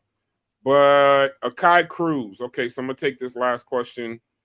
Why didn't we hear from the South in the 70s and 80s if they had some, I'm assuming he's saying if they had something to do with the origin of hip hop, or do you think the South had anything to do with the origin of hip hop? No. I think that definitely, you know, many of the pioneers have family members that are from the South. Some of them were from the South. Disco King Mario was from the Carolinas. Sha Rock was, you know, a lot of them have family roots in the South. But to try to suggest that because of those family roots in the South, that there are some people who would say, well, they brought it with them. And then there are some people who say, no, it's just that because they're from the South, they brought the energy of the South, and that's what came to be hip hop in the Bronx. I don't agree with that at all. I think if you're going to use that line of reasoning, then you have to use the same line of reasoning with Kool Herc when you say, okay, so his lineage is, I mean, he is a Jamaica from Jamaican. He's a Jamaican from Jamaica. So if we're going to use that lineage, then why not say, then, you know, he must have brought some influence or some energy from Jamaica to the States. Same with Grandmaster Flash. But they'll say, no, that there's no energy from there, but it's the South. And it's only because of the music, right? It's the funk. So the funk comes out of the South, you know, from what they're saying. And a lot of it does. But again, we weren't looking at it and saying, this is Southern music. It was just hot music that had breaks that we wanted to rock to. It's that simple. It's not complicated. Did you see it? But huh? I'm sorry. What'd you say, Logic? No, I'm sorry. Go ahead, Doc. Okay, go ahead. What'd you say, Logic? I didn't hear. No, he was talking to somebody from where he was. Oh, okay. Yeah, no, so no, I don't think, and I agree with the question. If you know, listen, hip hop doesn't reach the country until these movies start coming out where people are exposed to it. Like that, people have told me they went to the South and they're from New York and they're bringing the tapes with them, and they're like blown away by what's happening. They're not even, nothing like that is happening. I lived in Rochester, which ain't the South, and nothing like that was happening in Rochester. That's upstate New York. They were like blown away by, you know, Red Alert and Mr. Magic tapes and Cold Crush tapes. They were like, what is this? So no, it doesn't come from there. You know, it just doesn't. They got exposed to it, you know, after, you know, if they saw Wild Style, which I don't think they did, that was really overseas, but Flashdance, you know, Beat Street, that's when they really started to get exposed to breaking and the culture and what they were wearing, and Kangos and Lee jeans and Adidas with the fat laces, and they weren't wearing none of that stuff in the South over there. They just weren't, you know, not until later. So that's my take. Okay, so I'm gonna open it up to the people that hit the link. I think you guys we're having some issues with some of the connections. I know people are coming in and dropping off. I think maybe there might be an issue with the connections on the show. Let's see. I can't see your name. Is that Ak? You were up here first? Yes. Okay, go ahead. Ask your say a little bit about yourself and then ask your question. Thank you for I've talked to supporting Dr. the platform. Colon. I'm a Black American. I don't agree with what he's saying because I believe that Dr. Colon does not respect cultural proprietorship. He believes that Puerto Ricans can come in, extract from our identity, extract from our culture due to proximity, not something that was developed in San Juan, Puerto Rico, or something that was developed in Kingston, Jamaica. People are like, okay, what do you mean? Everybody has a cultural lane. A Black American is born in a cultural lane. That cultural lane stretches from New York to Atlanta, New Orleans, California, Chicago. That is a unified Black American culture with different variations on that culture. Those people up in New York who you see, they have Black American culture that comes from the American South. He dismisses that. So my question is going to be this, and I'm going to land my plane. And hold on, real quick. I appreciate your passion. That's hip hop in this particular conversation has everybody's passionate about it. What's your question? So my question is this, right? Dr. Colon is known for leaving dead space, right? And he claims that he is. I saw that in the chat. What's the dead space? What's that? So dead space is when you present one side of the argument, but you ignore the other side of the argument, knowing that that argument is there, and you leave it out, and you try to be you attempt to belittle somebody, knowing that the information is out there, but you hide it, knowing that they don't know it, and he should not be doing that as a historian.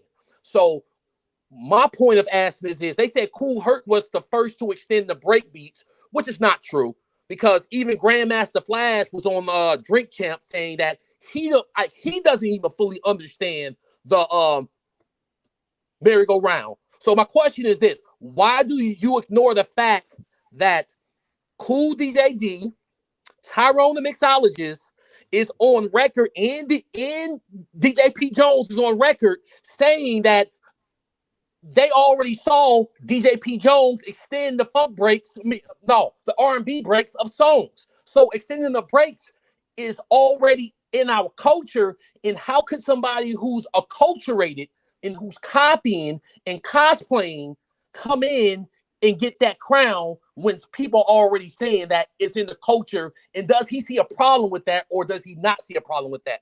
That's it. Thank you. Hold on, Act, real quick. Before you go, don't leave yet. I want to address you directly. And like I said, I appreciate your passion. Real quick, though, you asked, it seemed like you had about maybe 3 or 4 questions in one. What would be, if you could sum it up in a sentence, what would be your specific question? We got your point of view, and I appreciate that. What's your specific question in a sentence? To make it simple is this. Yeah. Is it a clear cultural distinction between somebody who's came in to New York from Kingston, Jamaica, and someone who came in from San Juan, Puerto Rico, and a Black American who's already there in New York? And if there's no clear distinction, tell me how those cultures mingle in pretty much like that's it. Okay, hold on real quick before you go. Do you understand the question, Doc? Not really, man. Yeah, that's what I'm saying. Like, what? Give it. I know you. I know you were kind of gave the background to the question. So are you everybody else mute up besides Doc, me, and Act, please? What if you had to sum it up? I hate to I hate to put you through this. Like I said, I appreciate your passion. Could you be specific to what your question is exactly? I know I'm being difficult, but if he doesn't understand the question, then what it'll do is it'll lead to more questions. Okay, and I got a lot of people asking questions. Because I thought it was clear. Okay, simple. Is there a cultural distinction between Black Americans, Jamaican Americans, and Puerto Rican Americans in New York? And if there's no cultural distinction, please tell me why it's not. That's it. Okay, you got that part, Doc?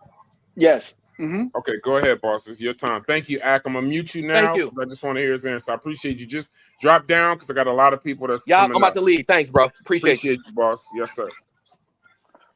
Go ahead, The Doc. answer is The answer is yes. There's a cultural distinction culturally. Mm-hmm. Puerto Ricans, are in their homes and they're eating certain cultural foods, and Jamaicans are doing the same, and they're listening to. So of course, that we're talking culturally. But when we talk about hip hop culture, that is a street culture that comes out of the streets of the Bronx, New York. And so when we talk about that culture, we're not talking about bringing our native culture into that culture specifically. It's a street culture that people Mm-hmm. from different cultures created. And that's all it is. And were we in each other's homes? Yes. Eating each other's food? Yes, we Right. were. So we were exposed to each other's culture, but hip hop is not that. And that's the problem. They're trying to make it solely that. It's like different cultures, but there was one culture that was driving every other culture, and it was Black American culture. And that's not true, because hip hop is a street culture that comes out of kids in the streets. And so we're there together, we're playing together, we're inventing games together, we're rocking together, we're creating together. Mm-hmm. It's not difficult, So that's my answer. Okay. Also, when y'all come up, you got to at least cam up in the back chat so I can make sure that we don't get bombed or something like that. Let me see who else we got up here. America Dream, what's going on, G? Peace, Brass. Thanks for letting me up. No problem at all. Ask your question. Be concise so he can give you a good answer. Yeah, absolutely. I'm going to try and be as concise as I can. Dr. Colon, right? Yes, sir. Yes. Derrick. Yeah, I'm good. Yes, Yeah. sir. Derrick, I just want to start by saying, I grew up, I went to high school in the Bronx, and I started high school in the Bronx in the 80s. And everything that you're talking about in terms of your experience of what hip hop is what I relate to as well. Maybe I'm just a biased Jamaican that grew up in the Bronx, but I absolutely relate to the experience of what hip hop is that you're talking about. But my question though is a little bit different. My question is, given that Latinos help to create hip hop, and are responsible for hip hop being a household name, and I also think hip hop is responsible for the N word becoming a household name. And I was wondering, why do you think that it was the N word that became a household name as a result of hip hop, and not like a derogatory Latino word like spick? I can't even answer that question, brother, to be honest with you. I don't know. Let me ask a second question, word. Doc. Yeah. Based on that, do you think hip hop is responsible? And that's a great question, Dream. I understand where you're coming from. Dream is in our Discord. He just started a Discord.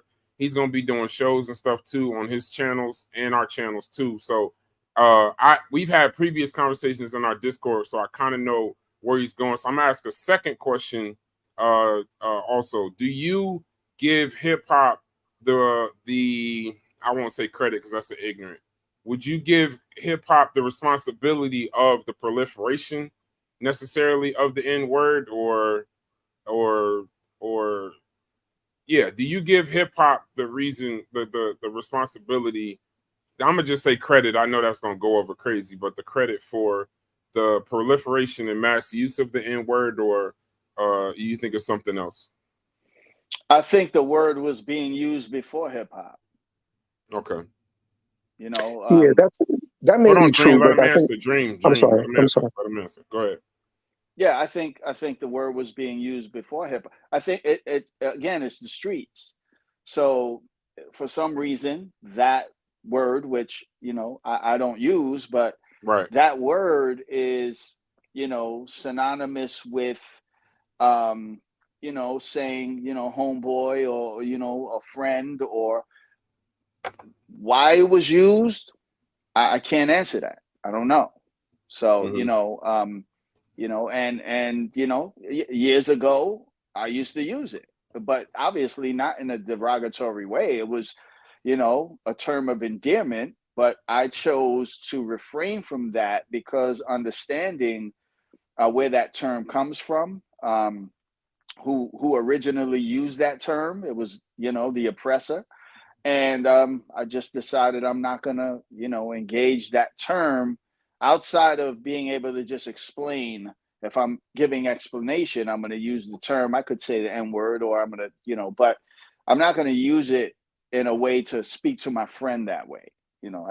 That's just me. But I can't, I think it's a street thing. I don't think necessarily it's a only hip hop thing, though hip hop comes from the streets and it adopted it, but so if I can ask a follow-up question, Brass. All right, real quick, because I got Truth Savior. By the way, Truth Savior, Sure. You are literally, as we kept a list. I appreciate you for coming up here, my brother, because I tried to get you up last time and you kept your word. You told me I can't come up now. As I've been doing my research, you are literally the top name on the presentation series and interview series for Tribe Media. So trust and believe, I'm going to try to lock you in if I can to get you up here for a presentation. And I did watch the debate between you guys. That was entertaining as hell. Lord, that was entertaining. So go ahead real quick. Go ahead real quick, Dream, because I got a lot of questions and I want to end this. We at the 2-hour mark. We're about 15 minutes more. Yeah, absolutely. Just on whether or not hip hop made the N-word a household name. We do know that hip hop songs are the only songs that it's pretty much allowed in and that it's rampant in. But the question I'm asking the doctor is, do you think that given that Latinos are responsible for creating his hip hop, do you and that the N-word is not just a household name in Black households, but in Latino households as well. Do you think that the Latino hip-hop community and pioneers like yourself have a responsibility to kind of try and fix that where you try to eliminate that and make the N-word not so? Do you think that you guys have a responsibility of getting, because I saw an interview with ask the question, big fella. Ask your question. Right. Do you think you have a responsibility, given that hip hop has proliferated the N-word and Latinos are responsible for that? Does the Latino community have a responsibility to fight against that use of the N-word in hip hop as we move forward, given that that you agree it's not a positive thing and that it hasn't been a positive thing for the Black community? Yeah, I think I'm not the only one. I think there's a lot of people, within the hip hop culture who agree it's not a positive thing. I just want to correct you on something. Latinos alone did not create the culture of hip hop. We are, part of the creation, but we alone did not do that.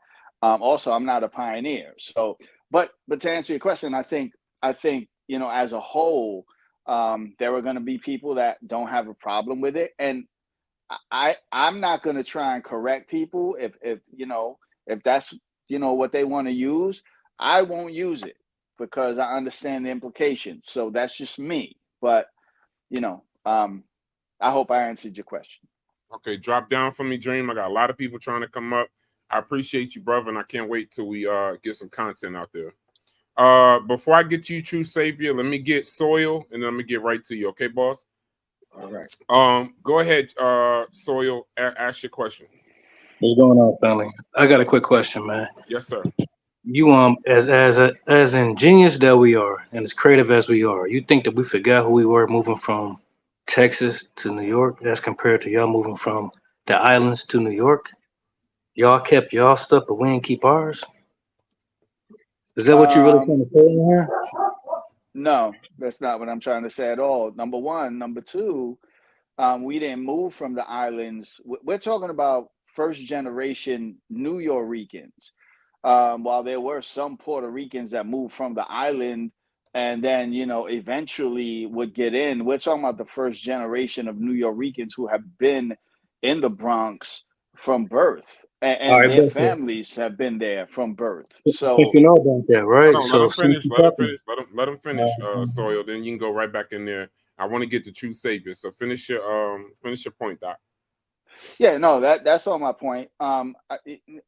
So when you say bringing something from Texas, so we're not saying that we're in the Bronx. We're born and raised in the Bronx. Our families are born there.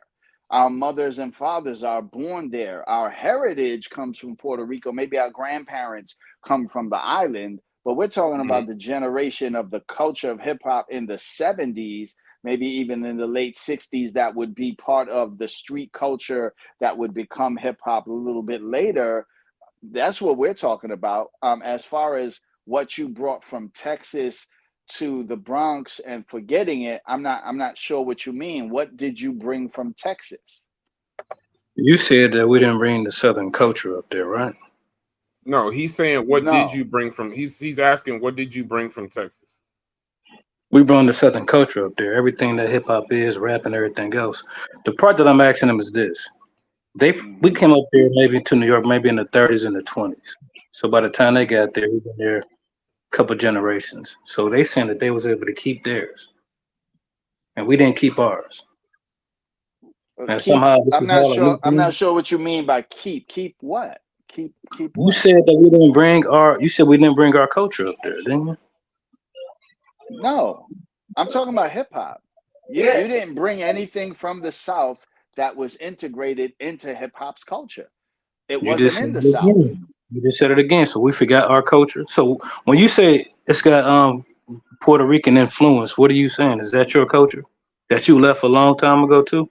That And somehow pops up in the rap stuff?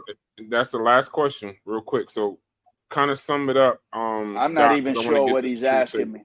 So I'm not sure what he's ask your asking me. specific question. I'm giving you a lot of latitude, Soil, because you waited a long time. Ask a specific question in one sentence, and we'll see if we can get it answered for you. I bet. What makes you think that we forgot our culture when you came from a different land to come here and live up under us? That's my question. I Okay. didn't say you forgot your culture.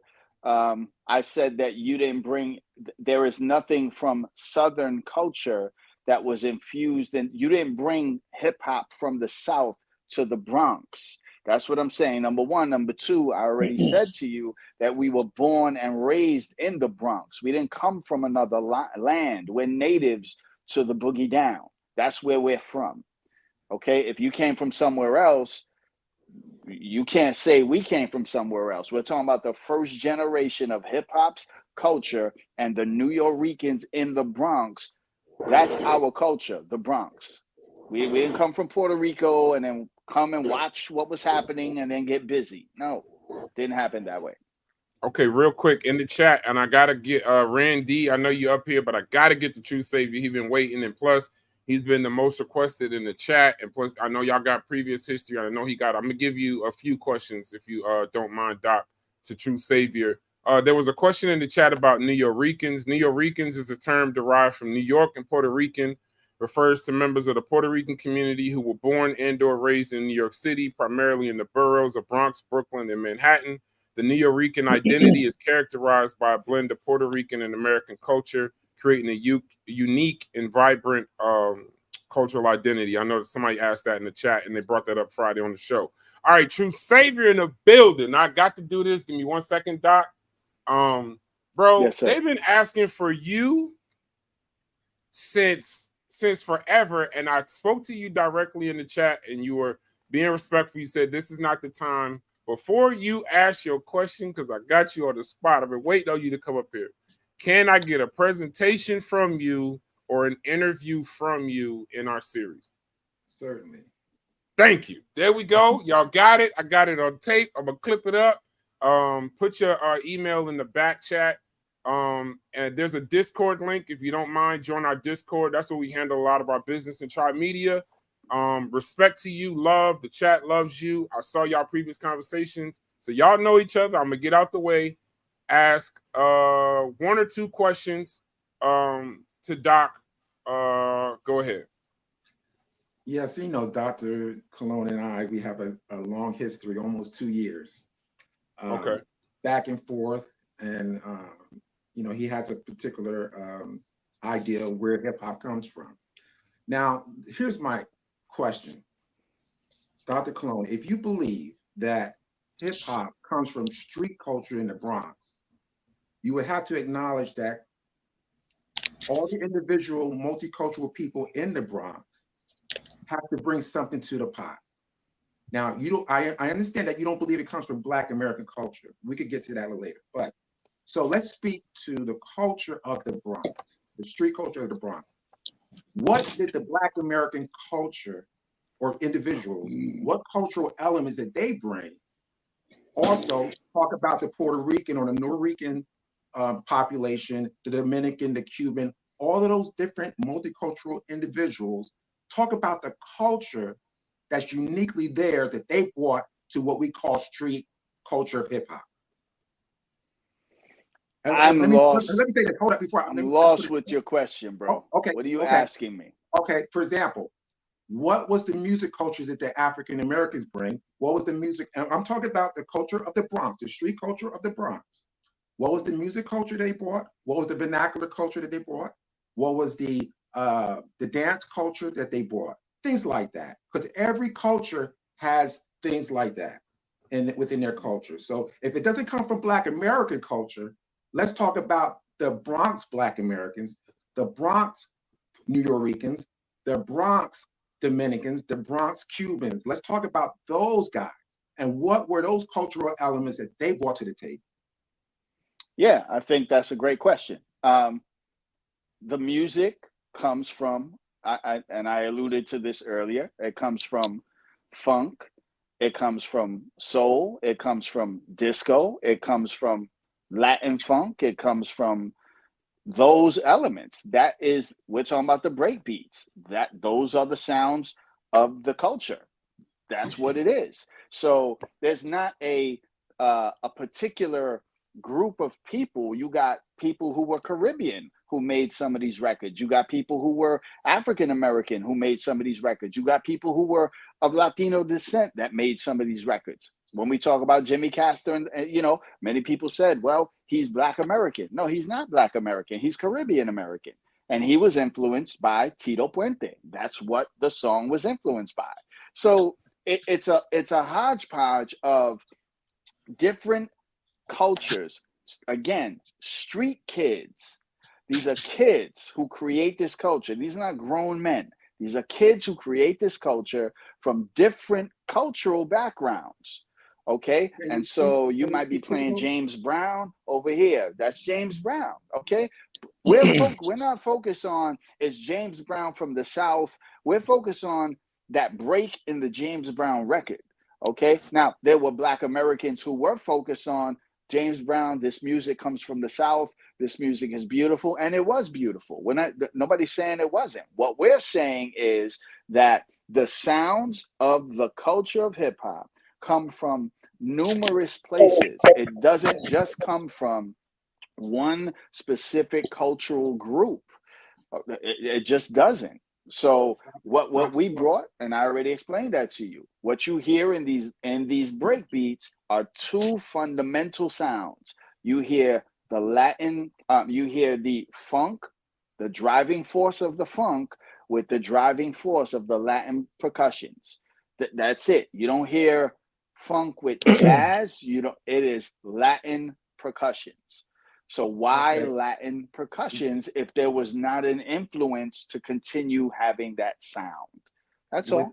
With all due respect, Dr. Colon, and I don't want to be mean, and I'm not going to be mean, but with all due respect, we had a debate on that very topic, and you failed to deal with that topic adequately. However, I was saved for to make this point clear. This is the brother that spoke before, and I just want to address this real quick. I can understand his frustration because when you talk about the music coming from the South, but yet not acknowledging that it's Black American culture, the vernacular coming from the South, not consider that Black American culture, it leaves a bad taste in people like myself and like that brother who spoke earlier, because you're basically denying the actual truth of its origins. When you talk about the DJ culture and you talk about Pete DJ Jones and you talk about way back, you talk about people like Jocko Henderson, there's Frankie Crocker, there's a long list of this lineage that you totally avoid. and don't even deal with and act as if it's not connected to Black American culture. So this is the problem that I have and many of us who are foundational Black Americans.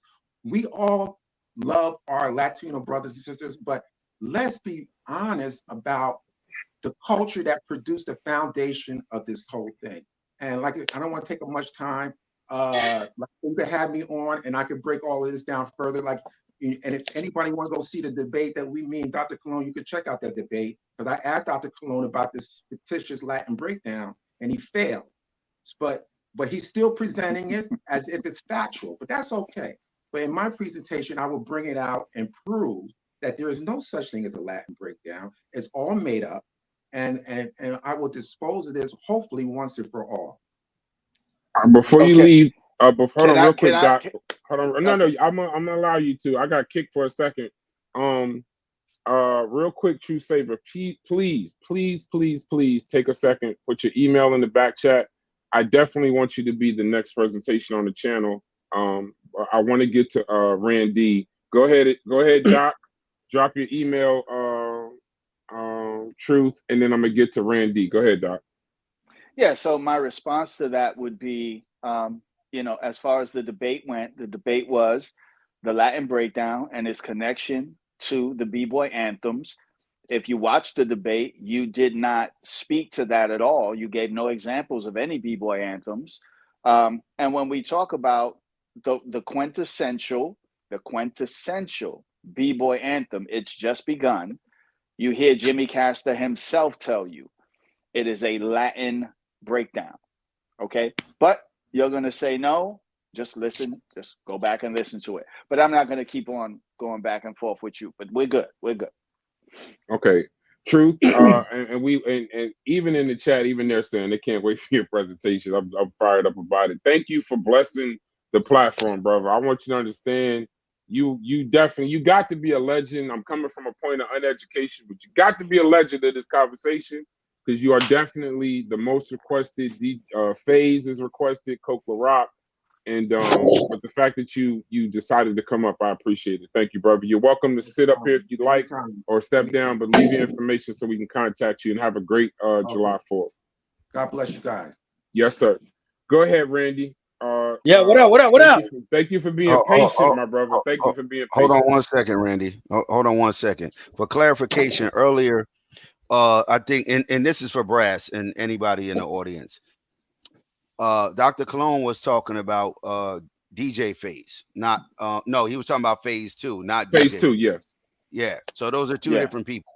There's No, DJ Phase and Phase. Okay. See, there you go. That's not got the one me, they were brother. talking about. And I know you enjoyed that because you got me live. No, it's for I the don't even know audience, that, because right? some people have similar that. names, but they're known for different things. So I appreciate they're that. talking about DJ Phase in the chat. Okay, I appreciate that. He was talking about the graffiti artist aspect of Phase 2. So real quick, Randy, before you ask your question, do you have anything? Do you have a Cash App, Doc? Do you have a link? Anything that you want us to put in? Because this will be the last question that we take, and then we're gonna go to the after party where we take some responses and comments from the chat. Just put it in the back chat. I'll create a link, and then we'll do it that way. Randy, I appreciate your patience, boss. Go ahead and ask your question. Yeah, my question is, why are outsiders speaking on a culture that I'm part of? Are you asking that to me? I'm asking that to everybody. Everybody on the panel. Why are outsiders that do not partake in the culture, do not engage in any of the elements? I'm not even from New York or even old enough. Okay. Talking about this culture they're not a part of. Can we keep the questions at the doctor? So can we let the doctor? Yeah, and then I'll address that after. But ask the doc. I'll tell you why we're involved. I mean, I'm a part of the culture, I would say, but ask is that the question you want to ask Doc? That's the question. Why are outsiders speaking on the culture they're not a part of? Okay, go ahead, Doc.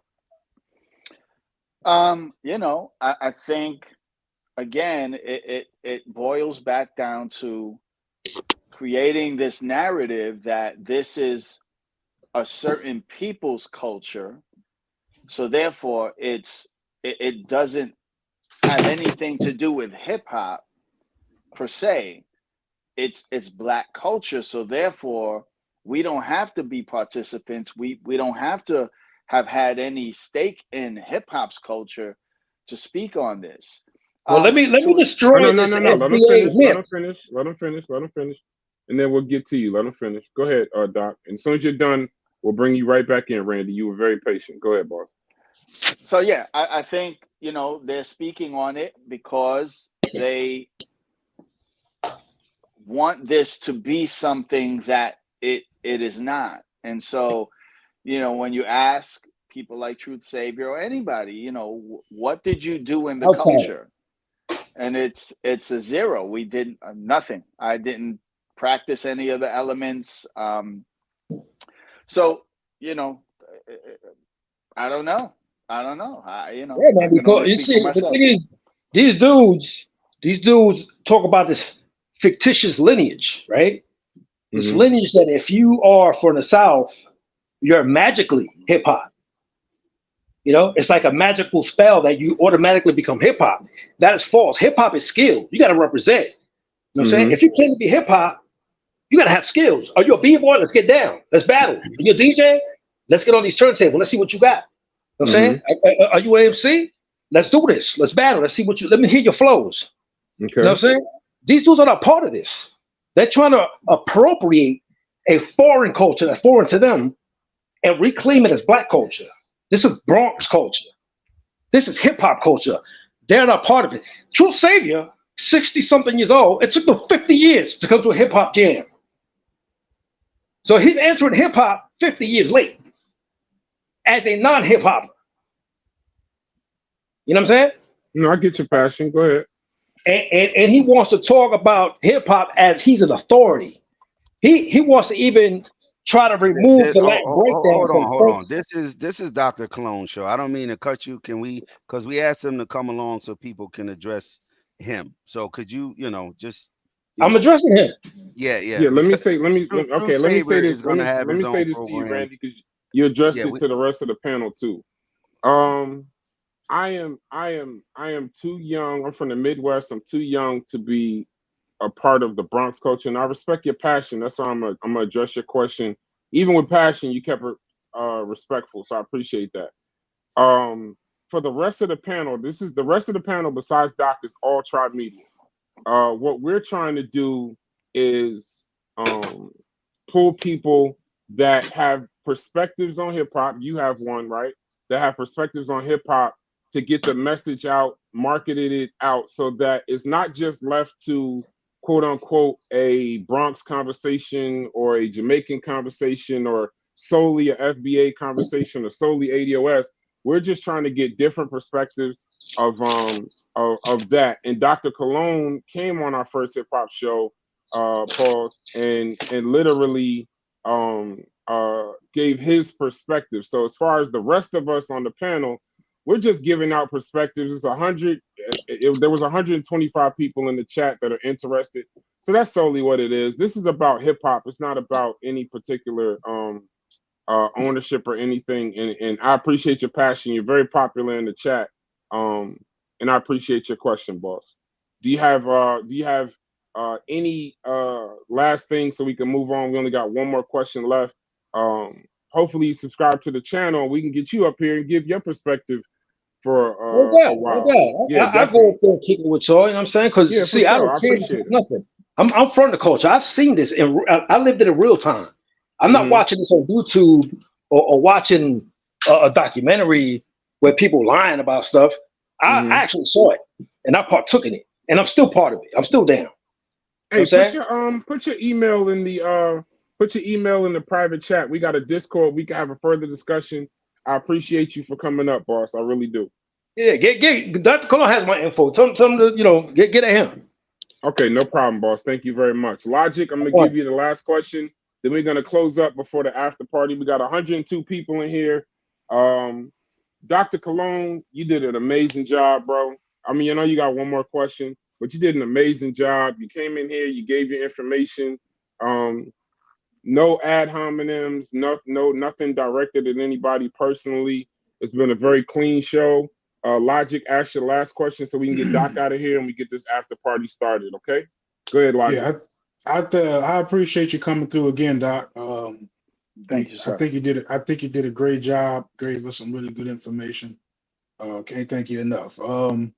So I think this is the question everybody is attempting to ask with their vigor and fervor, but not articulating it very well. From what I can understand, right? So we want to know what. So if we know African Americans were doing something independently of the, and correct me if I'm wrong, before the significant Puerto Rican contributions after 1975.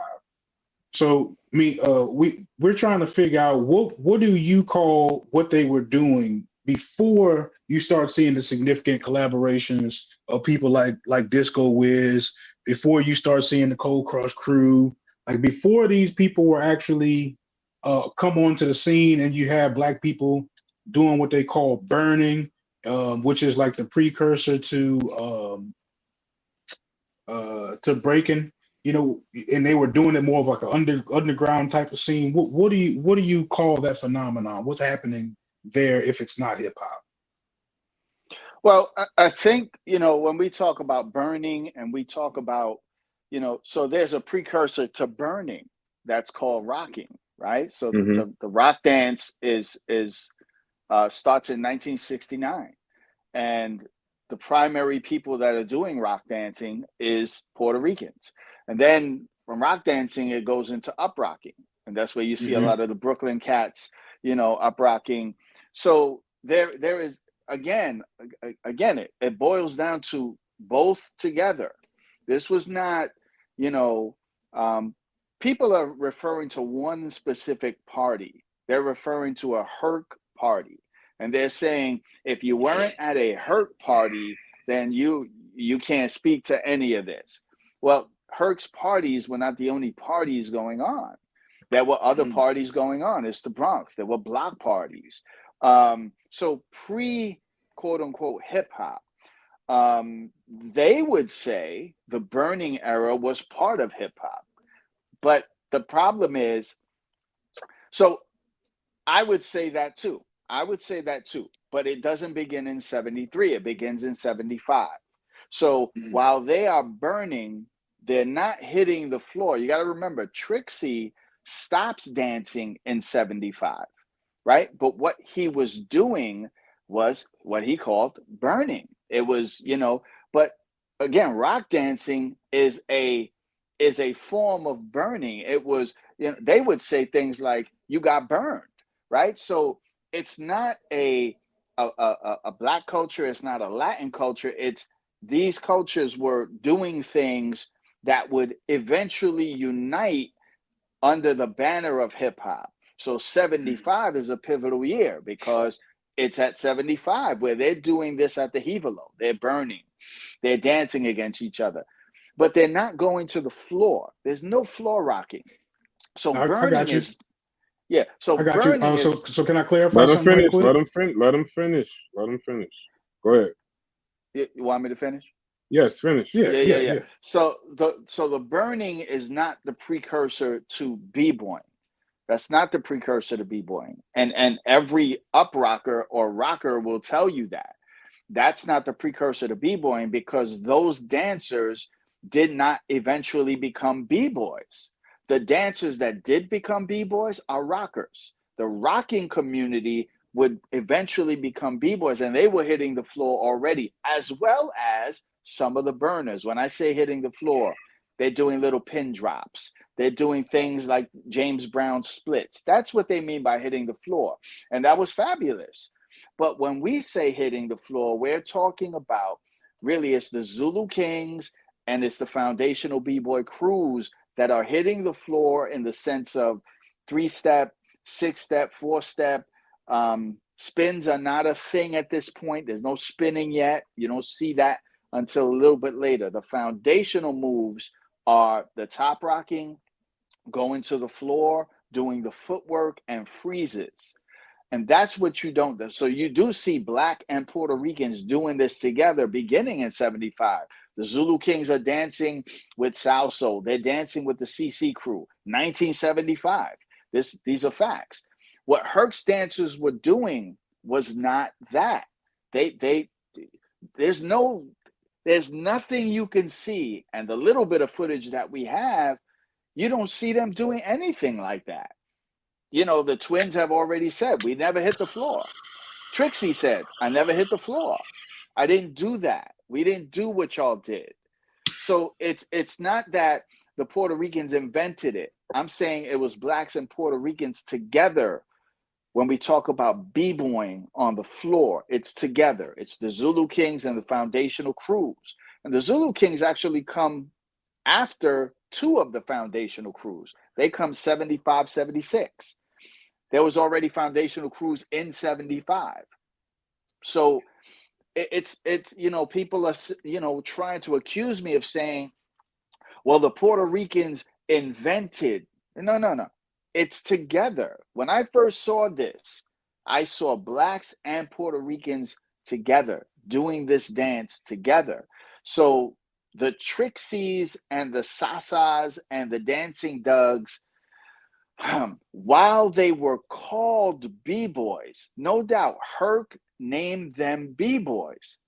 But when you look at it, you have to ask the question, what did he mean by that? Because they didn't do what's happening over here. They didn't do that. And in fact, they stopped dancing when people started doing it. They just left it alone. So, Trixie stops in 75. Sasa stops in 77, 78, somewhere in there. Doug, I think, stopped in 75. He went to college. So there's already a scene happening where they're not a part of it anymore. They're not doing that.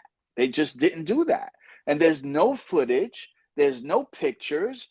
It's just their words saying, no, I'm the first breakdancer. That term wasn't even used in 1970.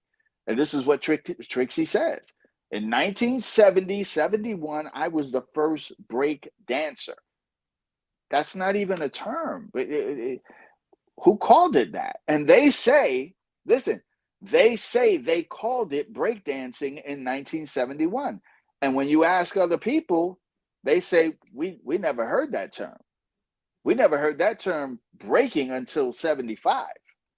So I don't know what they were doing, bro. That's all I can answer. I hope I answered it. I like it. On that, we're about to do an after party. I'm gonna give you the Summer Jam screen. Take a couple minutes and close out. Like I said, you've been great. You're gonna see many other presentation series. Hopefully, you come back and ask good questions. The second part, in the after party, I am gonna allow people to give their opinions. Like I said, we do free speech. We're impartial. I'm not gonna, let nobody go too crazy. Understand that, but understand that after this, I am going to allow people to, speak their piece. But like I told you, I wanted you to get your perspective out without worrying about being cut off, without worrying about any ad hom slander, anything like that. I'm going to give you a few minutes to close, and then I'm going to open up the after party to the chat so they can, and the panel, so we could talk about the show, and then people give their opinions on the show and they get out of here. I got to put some oxtail and some pork belly in the smoker for get it ready for tomorrow. So I'm gonna put you on the Summer Jam screen. Take 5 minutes, and or take whatever time you need, and then we're gonna go to a short commercial break. Go right into the after party. I'm gonna drop the link in the chat. Y'all willing to come up? I'm gonna let you speak, but just be respectful. But just try to keep it somewhat clean. But I'm gonna talk to the panel first after the show, and we're gonna let you go, Doc. Go ahead and close up for us. Could somebody put them on the Summer Jam screen for me, please?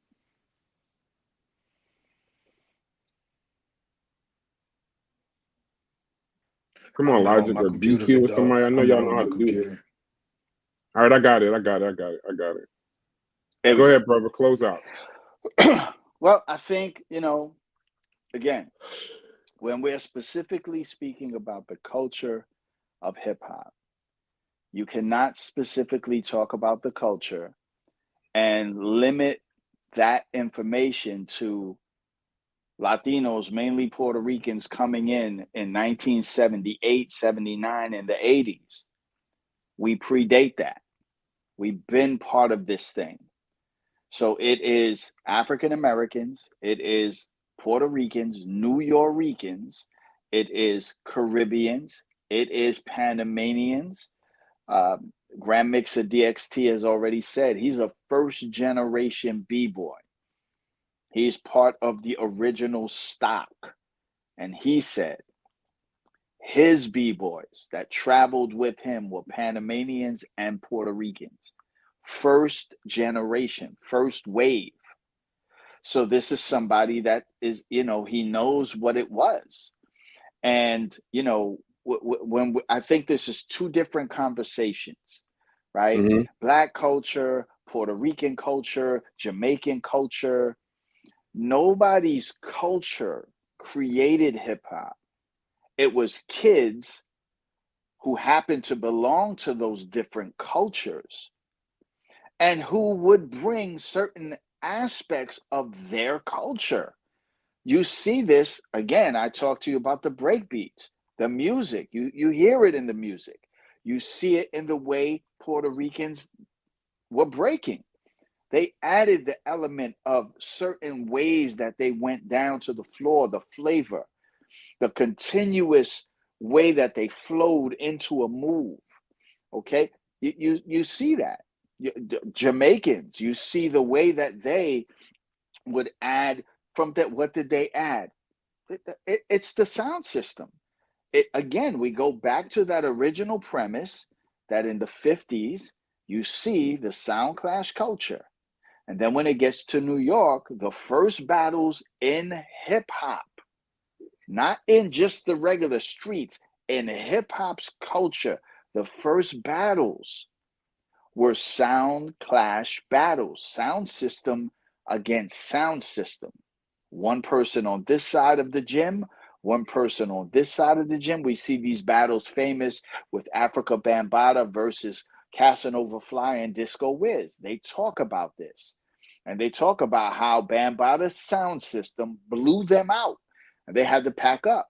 This was normal in the beginning of hip hop. So that's the only thing that is closest to what we see that's a connection to hip hop.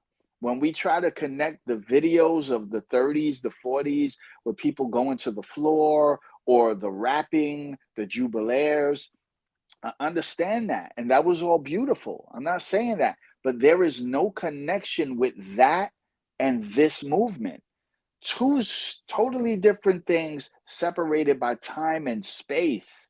The closest connection you see is the sound clash culture with these towers of speakers that I've already showed you. Cool DJ D has said comes from Jamaica. But he said something totally different in Microphone Check, which I don't understand, because he's on record in the article saying it came from Jamaica.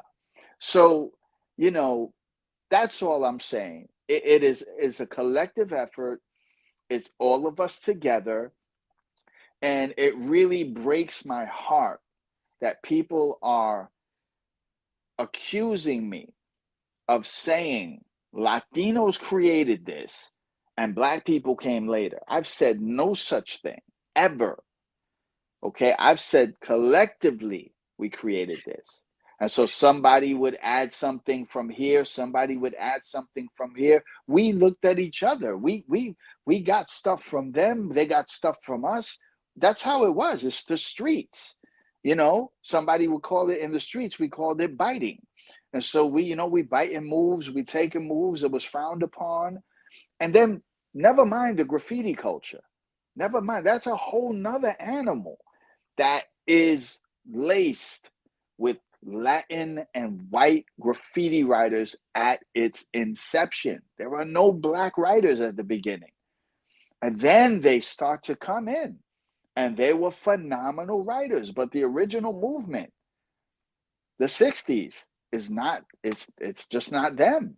They're not doing that. So, if people want to accuse me of trying to erase, look, I'm about this as all of us together. This is us needing to not talk at each other, but talk to each other. And even in a couple of the questions, including Truth Savior, it was kind of like they wanted to talk at me. And you know, they feel how they feel, but they're missing the point, right? When you look at a pioneer like Sha-Rock and you listen to her interviews, she will tell you, she did an interview with the Drink Champs Revolt on the 50th anniversary, and she's in a room full of dudes in hip hop. Is my mic off? No, we still hear you. Go ahead, boss. Yeah, we hear you. Go ahead, boss.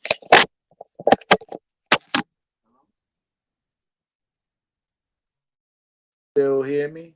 Yeah, we can hear you. Go ahead, boss. Okay. So she did, you know, this thing with Drink Champs, and she said what we see in those videos has nothing to do with hip hop culture. So, I mean, they're saying this. I'm not the one saying this. They're saying this. And I agree with it. Again, everybody did something.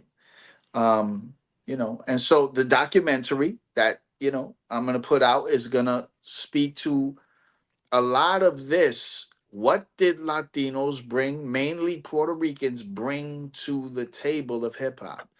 And we're going to see that. And people are going to try and dismiss it. But, you know, the facts are the evidence is in the sound. Listen to what it is. Listen to what they say. And you accept it or you don't, you know, you don't accept it. As far as this after party, am I permitted to be part of the after party, or you don't want me part of the after party? No. You could be in the after party. The only thing is, like I told you when we set up the show, I wanted to keep it, you know, during your presentation, I wanted you to get off your information and I everything wouldn't even like that. speak. I won't speak in the after party. I just want to hear how people feel. Yeah, Okay, I won't say anything. Because with these presentations, what I want to do is, I purposely didn't show every comment like we do on all our shows because it's a presentation. But I'm gonna allow people to speak at that point and speak their mind, say what That's they fine. want. Yeah. I want to hear what people have to say. Okay, Yeah, okay, and no I'm problem, good. no problem And at all. you have my word. I'm not going to respond. I just want to hear what people have to say, and it's Okay. okay. You know, I need to hear what people are thinking. You know, and yeah, I'm cool with that. Okay, no So, problem. What I'm gonna do is, hey, once again, I appreciate you, Doc, for that presentation. That's one for the books. That's one for history. We're gonna get some information out, put some shorts out, probably you gave us enough information to put out a couple, maybe about 3 or 4 10-minute shows on just specific topics. I'm gonna take about a 4-minute break. Hopefully the chat stays with us. We got 104 in the building. While I do that, we're like 5 subscribers away from 275. Subscribe to the show, like the show. We're gonna play some commercials, play a little music. It'll probably be about no more than about 4 or 5 minutes, and then we'll be right back at y'all. This was exactly what I wanted it to be. It's exactly what I wanted to do. Give me about 5 minutes to the chat. If y'all stay, I appreciate it. If you leave, I appreciate it. But like and subscribe to the channel. We need about 5 subscribers to get to 275. Shout out to Hip Hop. And the after show starts in about 4 minutes. Check, look, bad bitch snapping in the hammock in the Hamptons. Business fresh tie with the handkerchief napkin. Flex bubble wind reverse oops when I camping. Camel print tent getting pitched by the mansion. My Cali boys ready for expansion. And we gon' make it ready when this happens. Headed to the shop, about to spend a couple dollars. $1,000 spent, Gucci print on the collar. 10 on the windows, dripping grain like a koala. We color leather looking like an empanada. Rims the size of Tyler's, nigga floating like an otter. Shout out West Texas, they see you my automata. You outta holla at your boy and get some product. Yes. Fresh Mach 1 or some bacho gelato. My nigga place an order, we gon' hit you tomorrow. My brother busting bricks like jiu-jitsu in China.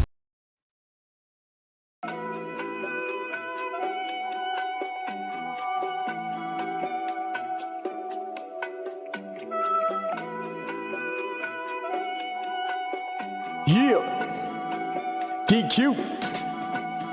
Check.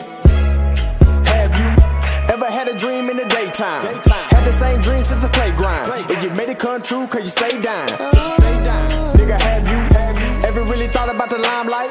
In the room full of stars when you shine bright. I'ma make the right move when the time right. Alright, nigga, have you ever had a dream during the daytime? Had the same dream since the playground. If you made it come true, cause you stay down. Nigga, have you ever really thought about the limelight? In the room full of stars when you shine bright. I'ma make the right move when the time right. Calculated every step, so I can't stand a hater out here hating on. Niggas out here making moves. See a hand out the type of shit they waiting on.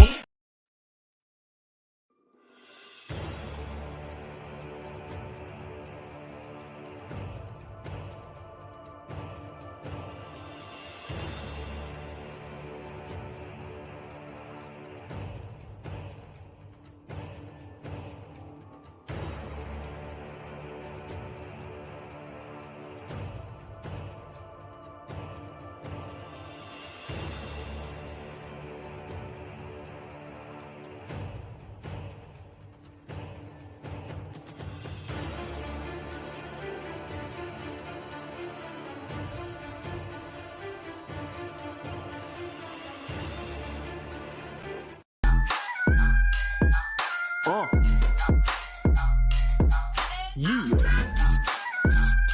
DQ, baby. Check. Look, the fashion is clever, spectacular weather. I'm blacker than I ever been. Skisha pattern, some leather, ink and a feather. I plan some immaculate letters. My family stay with the gift, cause we rapping together. Like it's Christmas Eve, I just roll up my sleeve and drink a cup of hot cocoa while she rolling some leaves. Have you ever lit a blunt off a chimney log? Massage from a synagogue. Leaves foreign student with her friends involved.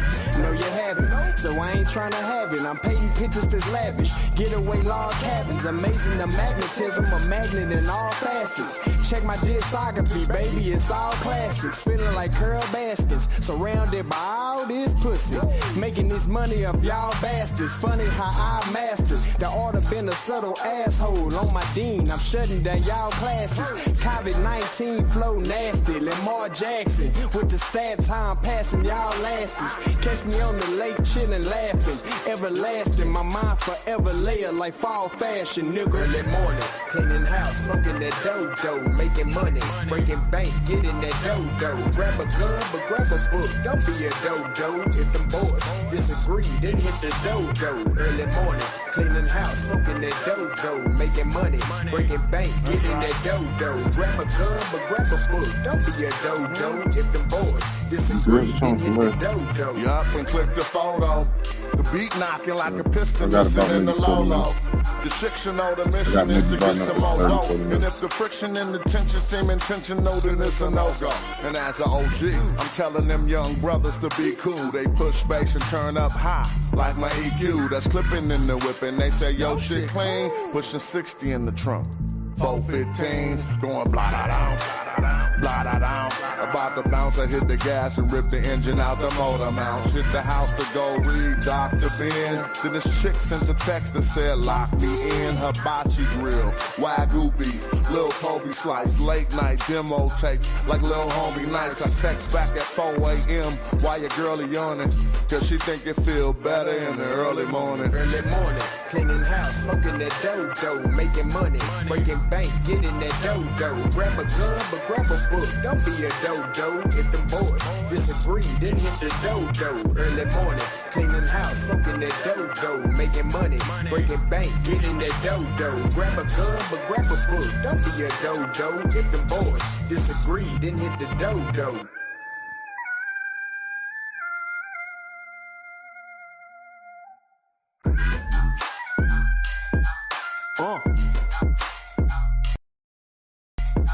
Yeah. Blah, blah, blah. I love that part of that song. All right, so I'm gonna open it up to the panel first. We got about a little bit of time for the after party. I don't know how long necessarily we're gonna go. The link is in the chat. Y'all are welcome to come up and give your opinion about this bombshell interview with Dr. Colon. If it's for this to be the first episode in the series. If you're on the panel, come up if you can. and when I come to you, I ask you about the last 2 hours and 40 something minutes. Don't just hit me with the no. Give your unedited opinions. You know, Dr. Colon kept his word. No ad homs, no negatives during the presentation. Spoke to nobody directly. Just give me your unadulterated opinion on the show, and then I'm gonna open up the link to the chat, and y'all welcome to come up. I'm not gonna try to monitor you. I just want to know what you thought about the interview. What you thought about it? And come on up. Go ahead, DQ. I'm gonna start with you. If you're on the panel, cam up. If you're not, if you don't want to cam up, because you know this is still something I gotta edit and I gotta put in. I don't want any thumbnails on the panel. Go ahead, DQ. Yeah, I know with me, man. Like I said, being a younger cat, I'm always just trying to get to the root. And this thing has uncovered a massive web. One thing I commend Hits is Hits helped me with a chronological timeline and seeing the different blends of the musical genre, which amalgamated together to make hip hop. So I do understand that there were many different aspects that came together, but I'm gonna keep on my hard stance and saying this was a Black American creation with participation from multiple groups, which became a worldwide phenomenon. Okay. My Go ahead, stance on it. Logic, Cuban, if you're there, bro, please cam up, bro. We need actual. We want to see you, bro. Go ahead. I liked what Dr. Colon said. You know, I like his timeline. He starts in 75. He spoke a lot about the contributions. He gave us a bunch of names. I really liked how he answered my question. I'm not too. I guess for me, I'm not as familiar enough to know where it might be correct or it might be a little. I mean, I'm not sure. Like maybe I'm just not sure of how to like validate some of the stuff that he's saying, but that's okay. Like I feel like that's where, you know, if there was a specific argument that would say that you see some significant early contributions from the Latino culture into hip hop before it becomes hip hop, right? Like in my opinion, by 1975, it is hip hop. But people, it may not be like mainstream, you know, nationwide hip hop, but it's definitely something that they've already coined amongst themselves as they're doing hip hop. So once if you can date back to, you know, basically a particular dance that would have been invented, you know, based on what he's saying, that would be a really, really significant contribution to what we would know today as hip hop. Cuban, go ahead. Take all the time you need. Give your point. Then I'm gonna open it up to Big E and True Savior. I just want to make this real quick comment. Thank y'all for getting us to 270. If you are watching this show and you have not subscribed, subscribe, bro. We trying to get this out to the people. Different perspectives, not any one in particular perspective. I locked in True Savior for the next one, so y'all be on the lookout for that flyer. Hopefully, we can do it this weekend or next week. I know tomorrow the 4th is a little crazy for people. And if the link is in the chat. Now I want to say this now. This is brass tacks talking. Y'all were so gangster. Okay? Yeah. Y'all were gangster. Y'all were saying everything that you wanted to say in the chat. It was FBA this, ADOS this, and I let y'all cook. But if I drop the link in the chat and you don't come up and share your opinion on the actual show, I gotta believe you scared for my southern people, you shook for my northern people.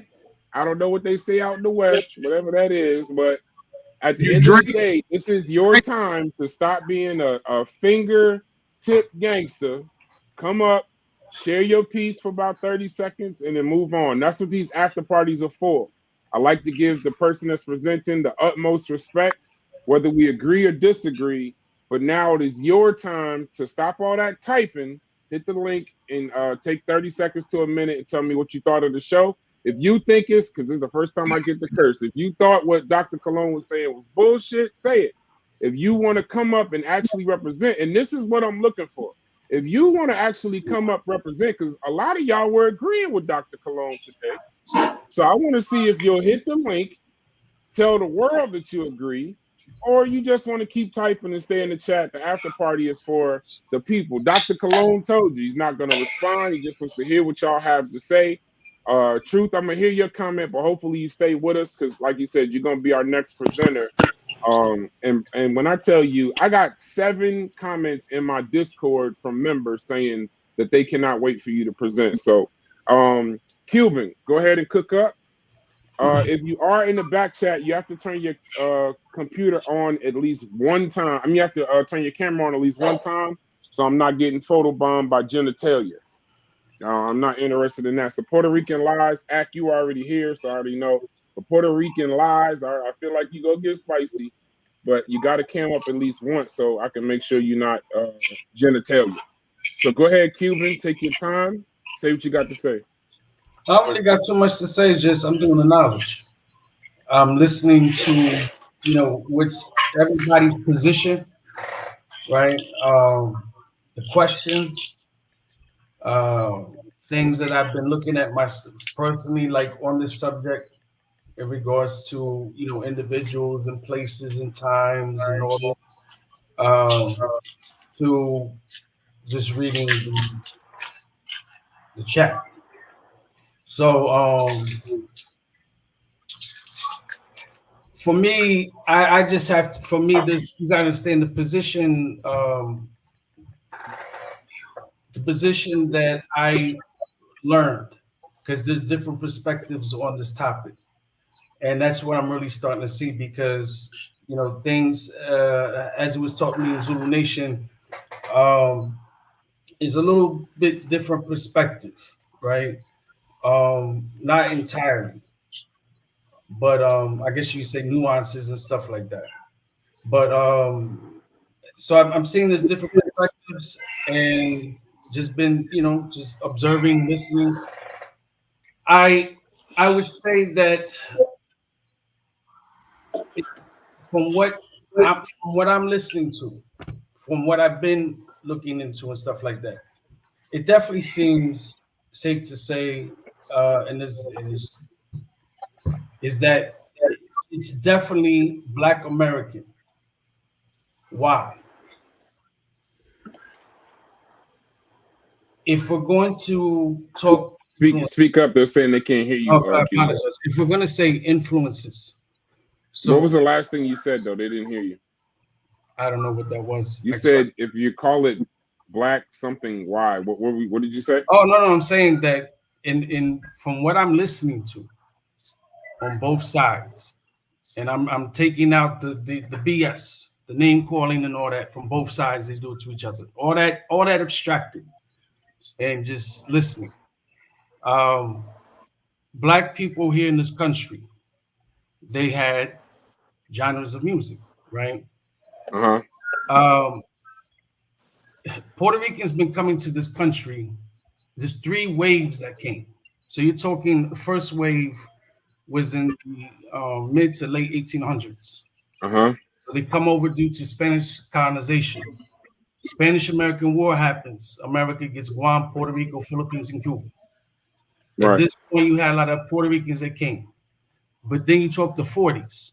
There was a massive influx that comes. So evidently there was Puerto Ricans here. So there's genres of music that people are listening to. A lot of it, in some ways, resembles those expressed differently artistically. And so with that, is it hard to accept? Is it hard to believe that somebody, let's just say somebody that was a B-boy, and they go, the person, let's just say the Puerto Rican, and they see something that the Black Americans doing. They go, yo, I never tried that, I never did that. The Black Americans see something the Puerto Ricans doing. It could be a step from salsa. Oh shit, like to implement that. But that type of dancing that boogie, that funk, that all that black people were doing. Bring it home, Cuban. That doesn't mean that there wasn't Latinos taking in it and mimicking it, just like there was black folk going and dancing salsa because of the community. Yes, there's some communities that may have been somewhat not as mixed in as most. That's a fact. But there is a whole lot of other situations where that's not the case. So, but I would say foundationally, and I'm not saying that for FBA in the sense of a particular website, but if you're saying FBA in the sense of a Black American who descends from West Central Africa, minus the thing, then I see what you're saying. I see what you're saying. Okay, I appreciate that. I appreciate that. I don't take an issue with stating that. I don't take no issue. It's not, it is what it is. Okay, all right. Everybody else meet up. I'm getting background from other people. I can't quite tell who. All right, I'm gonna go in order. Truth, you gonna be up here so I can I go to these what? No, I said I handle the music. Okay, I appreciate it. All right, so Truth, just hang out with us for a second. Let me get these comments out, then I'm gonna get to you because I want to give you a little bit more latitude, being that you're gonna be a presenter. And like in the private chat, just drop your email if you appreciate it. It says they asked were you Puerto Rican. I let them know you were Cuban. His name is Cuban Crisis. He has a channel. Also, all right, Big E. I'm gonna go right to you. I'm gonna go in order. Big E, state your case, gangster.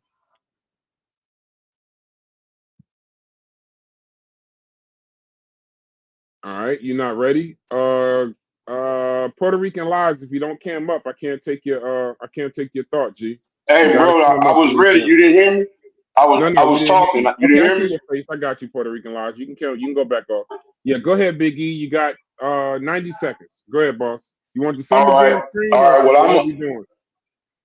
It's all good, whatever you want. But let me start off by saying I'm going to totally disagree with everything Dr. Colon said because number one, when the Latinos, especially on the West Coast, started coming over here, they were fighting for the right to be white. Okay, they wanted the right to not be black. Okay, everybody was trying to be anti-black during that time. So what I'm disagreeing with is, and see, I'm an older cat. I'm 54. There was none of this togetherness like he's trying to say. We were all in it together. That is a total fabrication. Every group was with their own group. We never took nothing from no Latinos. We were too busy fighting the fights that we were fighting. Okay, when you look today, you could hear a lot of these Latino content creators with anti-black racism. Okay, you cannot tell me that you came over here anti-black and then all of a sudden you tolerated us enough to help us create hip-hop. No, we were already listening to funk. We were already listening to all of the main musics. Black people today do not listen to cultural Latino music. Okay, not today. We don't see none of those elements in hip hop. Number two, I mean, and again, the inherent racism was there. When you look up Latino civil rights leaders, they were fighting for the right to be white. They did not want to be black. Even today, when you see Latinos darker than us, they swear up and down they are not black. Okay, cool. So Colon cannot tell me, and I'm probably older than him, that we came together, especially back then when it wasn't no internet, it wasn't no cameras. We're talking about them first generations and second generations that were inherently racist. Their parents did not let them play with us. They called our music jungle music. They did not even listen to the music that we were playing. So for you to turn around, look, I'm gonna be straight up. America looks at Latinos as cheap labor. You presented okay, all right, I'm finna land with this. You presented yourself to the dominant society as cheap labor. So now that the dominant society looks at that, it's almost like you trying to grasp onto something that you didn't create. And I'm gonna land with that. Hey, real quick, are you from the West Coast? Yeah, I'm from Compton, California, big dog. Hey, do me a favor. Yeah, Right? We Compton, got a show California. coming up. Drop his Okay, info. we got a show coming up. Drop your email in the back chat. We got a show coming up for a West Coast hip hop show to talk about what they were doing at the Origins. Is we got Smash Rockwell, Casual from the Hieroglyphics. He's gonna come on. I would appreciate it if you come on, got on the panel, and told us about some of the things like you just said, but at a longer time. So drop your email. You can join the Discord and help us out with the show because one thing that's getting kind of left out in this perspective in these conversations is the West Coast. I kind of my first question is what was going on over there, and Smash is gonna help us with that. And hopefully, if you don't mind, you can come back and join the panel and drop some knowledge on us or point us in the direction of some people over there. I appreciate your comment, big dog. I appreciate it. No problem, man. No problem. Thanks for letting me burn, Brody. Nah, no problem at all, boss. Make sure before you go, you drop your email because Hey, I'm gonna you got contact you. Smash Right in the back, man. Huh? The man Hey, I'm about Smash. to, hey, hold on. Hey, hold on. I'm about to curse. Is Smash motherfucking Rockwell in the motherfucking building? Is Smash motherfucking Rockwell in the motherfucking building? Bro. Damn. Oh, man. shit. Yeah, this is a moment. This is a moment. Hang out with us for a second, Smash. I was just talking about the show we're gonna do with you coming up. Texas, go ahead and talk to the people, and I'm gonna get to you. Roguish Son, I don't want to disrespect your name. Then I'm gonna get to Puerto Rican Lies, then True Savior, and then Smash. Hopefully you can hang out for a second. Go ahead, Texas, speak your piece. Y'all can hear me? Audio good and everything? Yes, sir, we can hear you. All right. I just want to say, first off, great show. Appreciate you. Know what I'm saying? I learned a fucking lot because, you know what I'm saying? I was born in 77. I'm Wait an a 80s damn minute. Is this baby. Thurman? Is this Thurman? Yes, sir. Okay, shout to you, Thurman. You a day one. I wish you stopped coming up here with this Texas name. I ain't know who the hell, but I know the voice. So, all right, peace to you, Thurman. Thurman Meredith, he a day one in the chat. He's a mod. I appreciate you. Go ahead, Thurman. Now, 90 seconds, my G. Go ahead. No, I just want to say, Dr. Colon, I guess that's the name, right? Yeah, he has some good points, but at the end of the day, I'm like DQ, yeah, it was ours, but. And I think he even having one of his bars on his song, like black boys and Mexican boys, we didn't give a fuck. We was all friends. You know what I'm saying? And that's just how it was, especially like staying in certain areas. You feel me? Mm-hmm. And yeah, so I still think it's ours, but I can't disagree with they were around because, you know what I'm saying? It wasn't, I wouldn't say it was a lot. Well, where I'm from, it was mostly black people. We had a lot of essays, Mexicans is what I call them. But yeah, but I still think it's ours at the end of the day. And that's all I want to say. And y'all, it was a great show, and I'm just chill back and listen to everything else. No problem, Thurman. You know we appreciate you. You're a day one. You was watching when we had 6 people watching. You was one of the 6, so I'll always appreciate you. I always appreciate you. We got 120-some people watching this. The fact that you came up, I appreciate it. Hey, if y'all could do the chat, we got over 3,000 comments, bro. If y'all could show these people's comments, I'd appreciate it. My fingers are officially tired for the night. All right, drop down, Thurman, and I'm gonna let some other people up. I appreciate you, boss. Thank you very much. All right, go ahead, Act. I'm gonna go to Act, Roguish Son, and then I'm gonna get the Truth Savior. Go ahead. All right, man. Thanks for letting me back on. I was a little passionate earlier. But yeah, I'm gonna run through it real quick with these quick questions. I know I got 90 seconds. So I just want Dr. Colon or somebody to really, not even necessarily him, to answer these questions. So Dr. Colon said that Pygmy Markham is not hip hop, but you have Kumo D, Grandmaster DXT, Grandmaster Cass, and DJ Hollywood saying that that's what they were emulating, okay? You also have Cool DJ D, Tyrone the Mixologist saying that they seen DJ Pete Jones extending breakbeats before Herc ever extended breakbeats. Another thing about the merry-go-round is that Flash said he doesn't even know what that is. And if you read what Flash stated said he emulated Kool Herc's playlist. That's what Herc is known for, and he emulated the smoothness of DJ Pete Jones DJing. So he got no DJing techniques from Kool Herc.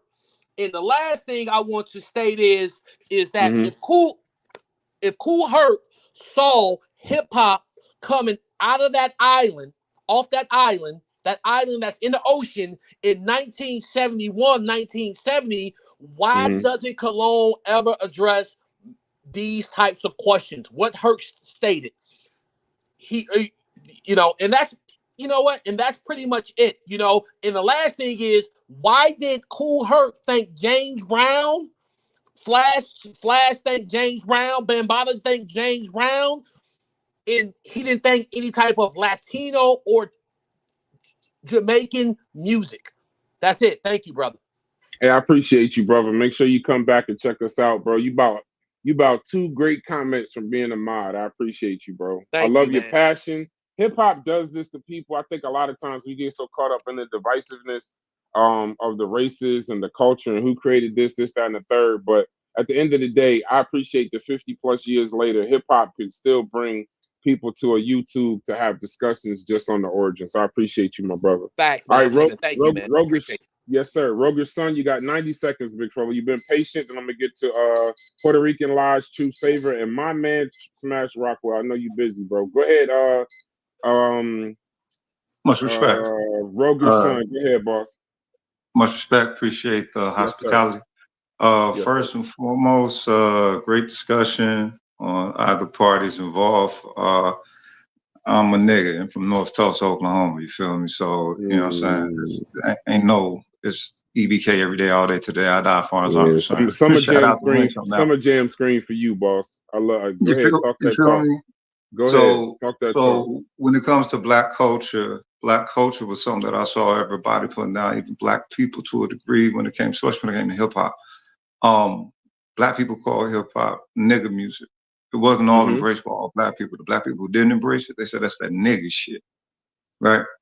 That was it. That's how it was received as music. That's why people weren't thinking it wasn't gonna last. They're like, oh, yo, even the whole community don't even really rock with it like that, let alone all these outsiders. At the same time, when niggas is having wars and shit with them and each other and shit, like, all right, whatever. But the thing is, for music, and black people don't make music. We just put our life to wax, right? For everybody else, it's music. Say that one more damn time. Please say that one more time. Black people don't make music. We just put our life to wax.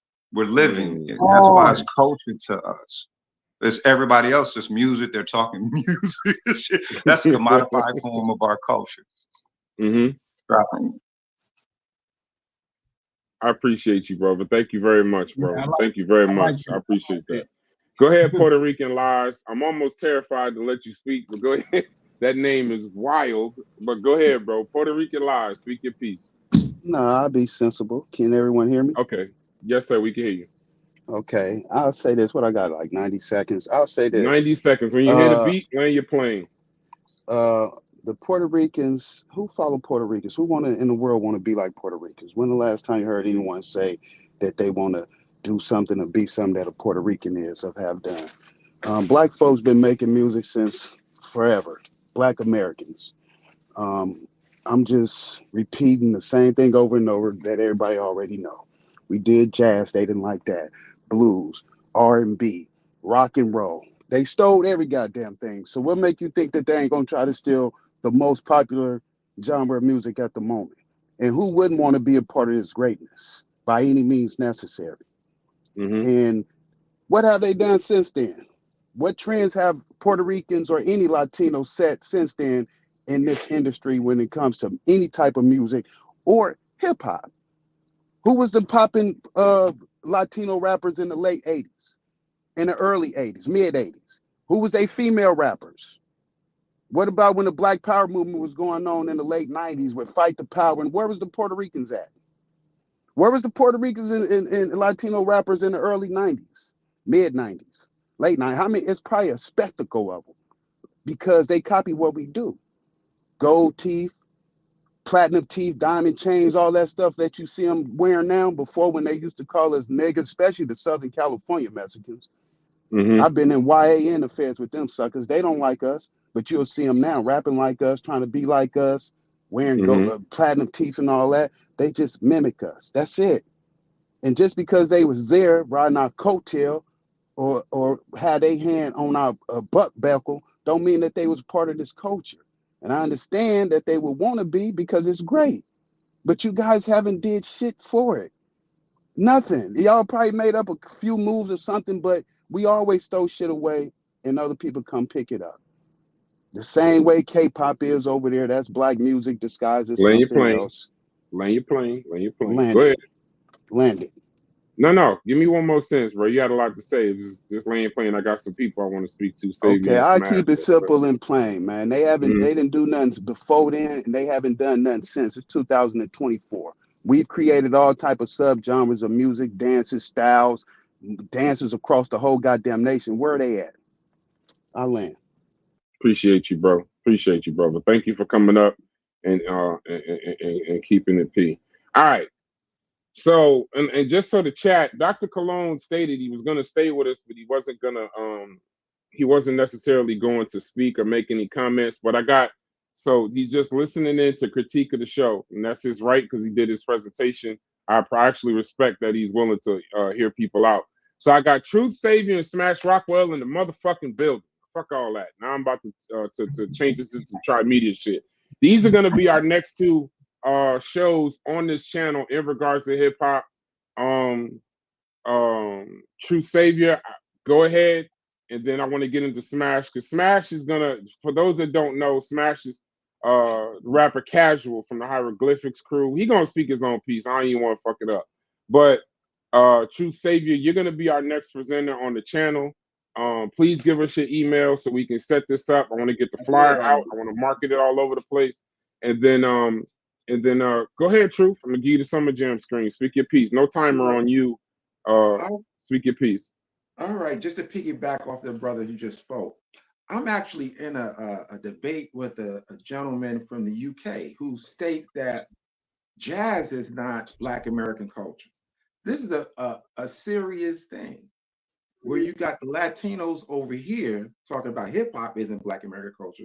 And you got this English guy and his followers, you have over like 27,000 subscribers, telling his people that jazz is not Black American culture.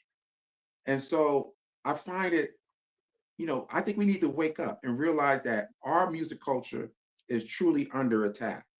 Now, when we talk about American culture, or Black, let's put it this way. Black American culture is so much a part of American culture that when you have people in general who absorb American culture, they don't know that it's Black American culture. And they go out their way to even deny the evidence that is Black American culture. This is why a person like Dr. Colon could say that it's street culture. He tells himself that, no, what I actually see is not Black American culture. I see American culture. So we're dealing with that aspect because there's a denial that there's this need to appropriate, but not to acknowledge the creators. And that's what we have to, and this is my purpose and what I do. I try to bring to the people's attention that we are under attack. Our culture is being appropriated, and it's going to be in the future. Our culture, our music is going to be sung by others who don't look like us, and we're going to be on the outside looking in.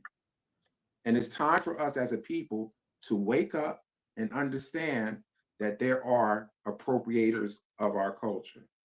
And so, in the presentation I want to bring, I want to do a historical thing. I want to first say big ups to Hits. He did an excellent job when he was trying to deal with Dr. Colon on his points. And Dr. Colon has the gift of gab, which what I mean, and I'm not attacking him, is a talent. He's able to present information and it sounds plausible. But when you dig deep into his information, you find the holes in it. And like I said, there's just no way you could talk about hip hop and say it's not connected to Black American culture. There's no way you could look at the music. He talks about they were playing Latin music. There is no Latin. Okay, let's do this. The so-called, this is how we got to the Latin breakdown or the Latin influence that he talked about in the B-boy anthems. Because like I told you guys, I've been dealing with Dr. Colon for almost 2 years. And he's been hit with this idea of, well, what did you guys bring to the table? And so after about 7, 8, 9 months, he came up with this idea, which he calls the Latin breakdown. And so whenever you hear percussions in Black American music, he wants to say that that is the Latin contribution to our music, and therefore solidify himself in the Latino culture as foundational to hip hop. So it's a backdoor approach to suggest that Latin culture is foundational to our music. And in the debate, I presented an alternative theory to what he presented, and he had no comeback for that. But again, these are ploys that he will use. Now, let me say this, and I don't want to take too much time. Okay. Now, he had another guy came on talking about, I'm an outsider. I never contributed, I never participated in any of the elements. But history is history. And anybody could study, talk to. I talk to many people about the history. I'm old enough, I'm 64 years old. I have, although, and I'm from Jersey. And you know, Jersey, what's up, Jersey? Hey, where you from in Jersey? Newark, New Jersey. I grew up in Newark, New Jersey. 440 Washington Street, apartment 17G. Damn it. Do you know where you know where the Ironbound section is in Newark? You damn right I know where the Ironbound section is. That's I get cigars, I get my damn octopus from the Brazilian spot. Yeah. I went to culinary school and graduated from St. Benedict's Prep. Damn it. I'm so Newark, New Jersey. Red man all day.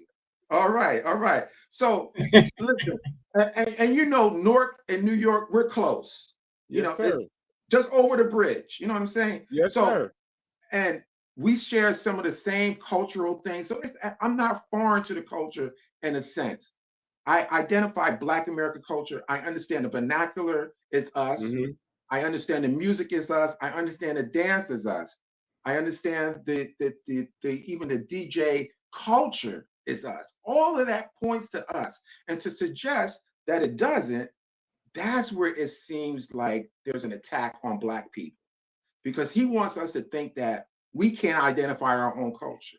And that's insulting.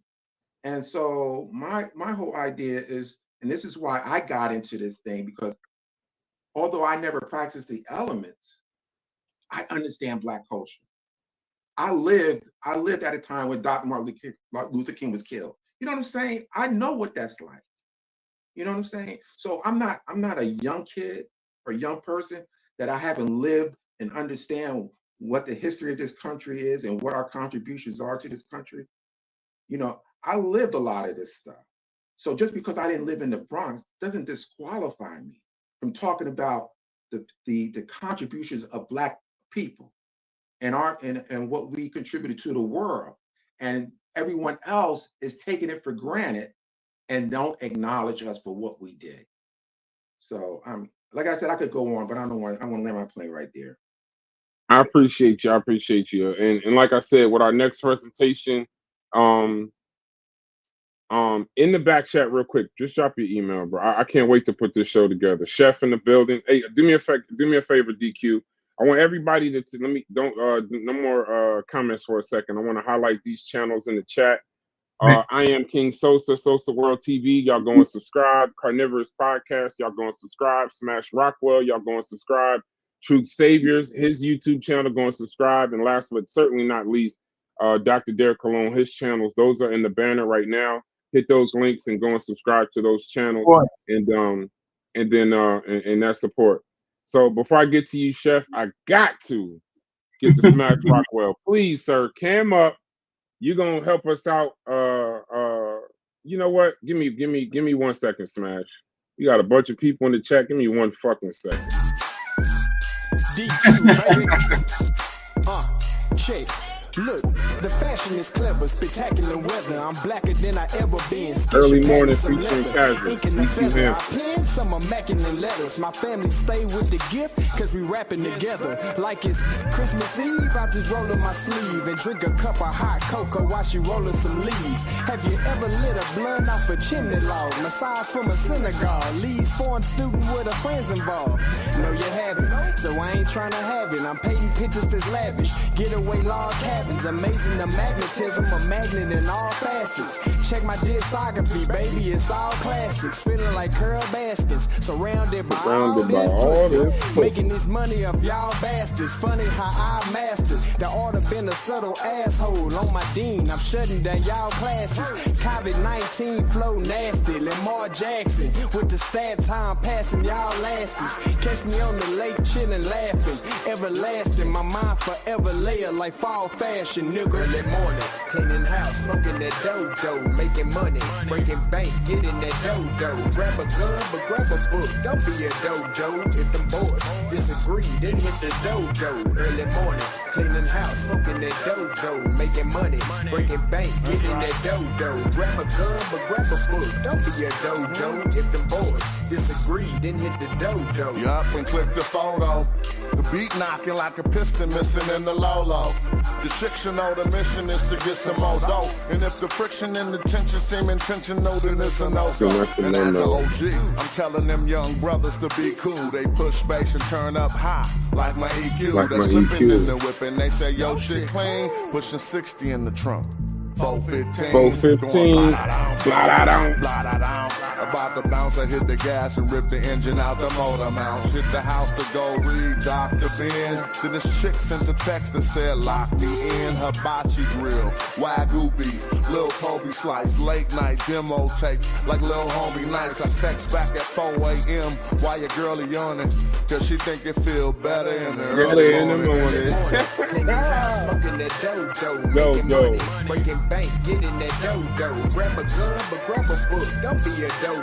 If them boys disagree, then hit the dojo. Early morning, cleaning house, smoking that dodo, making money, breaking bank, getting that dodo. Grab a gun, but grab a book. Don't be a dojo. If them boys disagree, then hit the dojo. Hey, I had to do it, Smash. Yeah, that's slapping. Thanks for playing that. What's up with it? Yeah, I had to do it. What's going on, G? What up, though? Hey, I'm gonna let you tell your story, bro. I can't wait for that West Coast hip hop story. You know, we've been all in the Bronx, we've been in the South, we've been in Texas. My brother Big E, he just was talking about Compton at the origins of hip hop. So we're gonna get into that conversation. Hopefully you could bring some friends. We want to know what the West Coast was doing when this hip hop thing started, and just a little bit of history on you. But you up here, bro. Speak to the people. Without further ado, Smash Rockwell, and that song was DQ Early Morning featuring Casual in the building. Casual is in the building. Appreciate you. Go ahead. What up? Peace to the panel. Peace to everybody. Yes, I was listening to what the brother was just saying right before me, and I have to agree with a lot of the things he said. Before I speak about what y'all probably could imagine from coming from a black city like Oakland, wasn't nothing popping. Wasn't nothing hopping on nothing if it wasn't black. It might have started, however, and we'll speak about that, but it didn't travel on the, well, let's just say it traveled on the black circuit, because I don't want to say no puns or analogy that might offend people. So let's just give an equivalent to the Chitlin circuit, right? Well, how did you first hear about hip hop? It came through the people. And I'm not excluding nobody from the people, but it was, as far as I know it, from Oakland, it was just 100% black thing. It took a while until you start seeing other cultures involved with that. But to speak more adequately, I think the conversation is about the start of hip hop and not how it started for us in our own individual places. They saying how it started, its inception. And then one thing we should also add to that is the difference some draw between when they just talking about rapping and dropping bars and hip hop, the culture with all 5 elements included. Now, if we want to talk about all of those elements, and then we want to say that it was 100% black. I think that would be kind of not right, because that don't even work right. Let's just keep it a buck and let's start putting receipts. Let's just play some fake little receipts, right? Like this. This is what I mean. Wasn't no Puerto Rican rappers in Beach Street. Wasn't no Puerto Rican rappers in Crush Groove. See? Now y'all can correct me if I'm wrong. But they was participating. We remember seeing all these early movies, and they was participating in other elements of the culture that help us form what we call hip hop today. Because we gotta be real. First, and I want to say, so I got a lot to say about it, but one thing we should notice that black people in America, sometimes since our culture's been robbed and taken from us, I'm talking about through, you know what that means, that we might get something African reintroduced to us via other people, and we might shun from it, or we might not even know that that was something ancestrally that we was doing already. Let me give an example of that. How they developed a fighting system in Brazil called capoeira, right? And we know capoeira, they would have to hide the fact that they were practicing. They would have to hide the fact that they were practicing learning how to fight martial arts. So they started making it look like they were dancing. Now, everything we know about two people getting up about the battle and rock in this circle is primarily based on this little capoeira jingle that came up back in the day. Now, again, we could take that further back. You could take it back to Africa if you want to. But just to be honest, a lot of the contributions that I seen Puerto Ricans making was about dancing, breaking, and now I know brothers can say, you can show me an old video where we doing the hoosey and the tussle and they spinning and they doing it on the ground. But this actual battle type of dance thing that was brought into hip hop, that's about the most I can give somebody. I think we gotta separate this shit. Cali and New York, right? Y'all like hold them. They bring some money in, man. Hold on. Everybody get their own chance to speak. I got you, so I'm gonna let you speak. Go ahead, Smash. Oh yeah, and so that's just basically how I seen it as far as the conversation they were having on the inception of hip hop.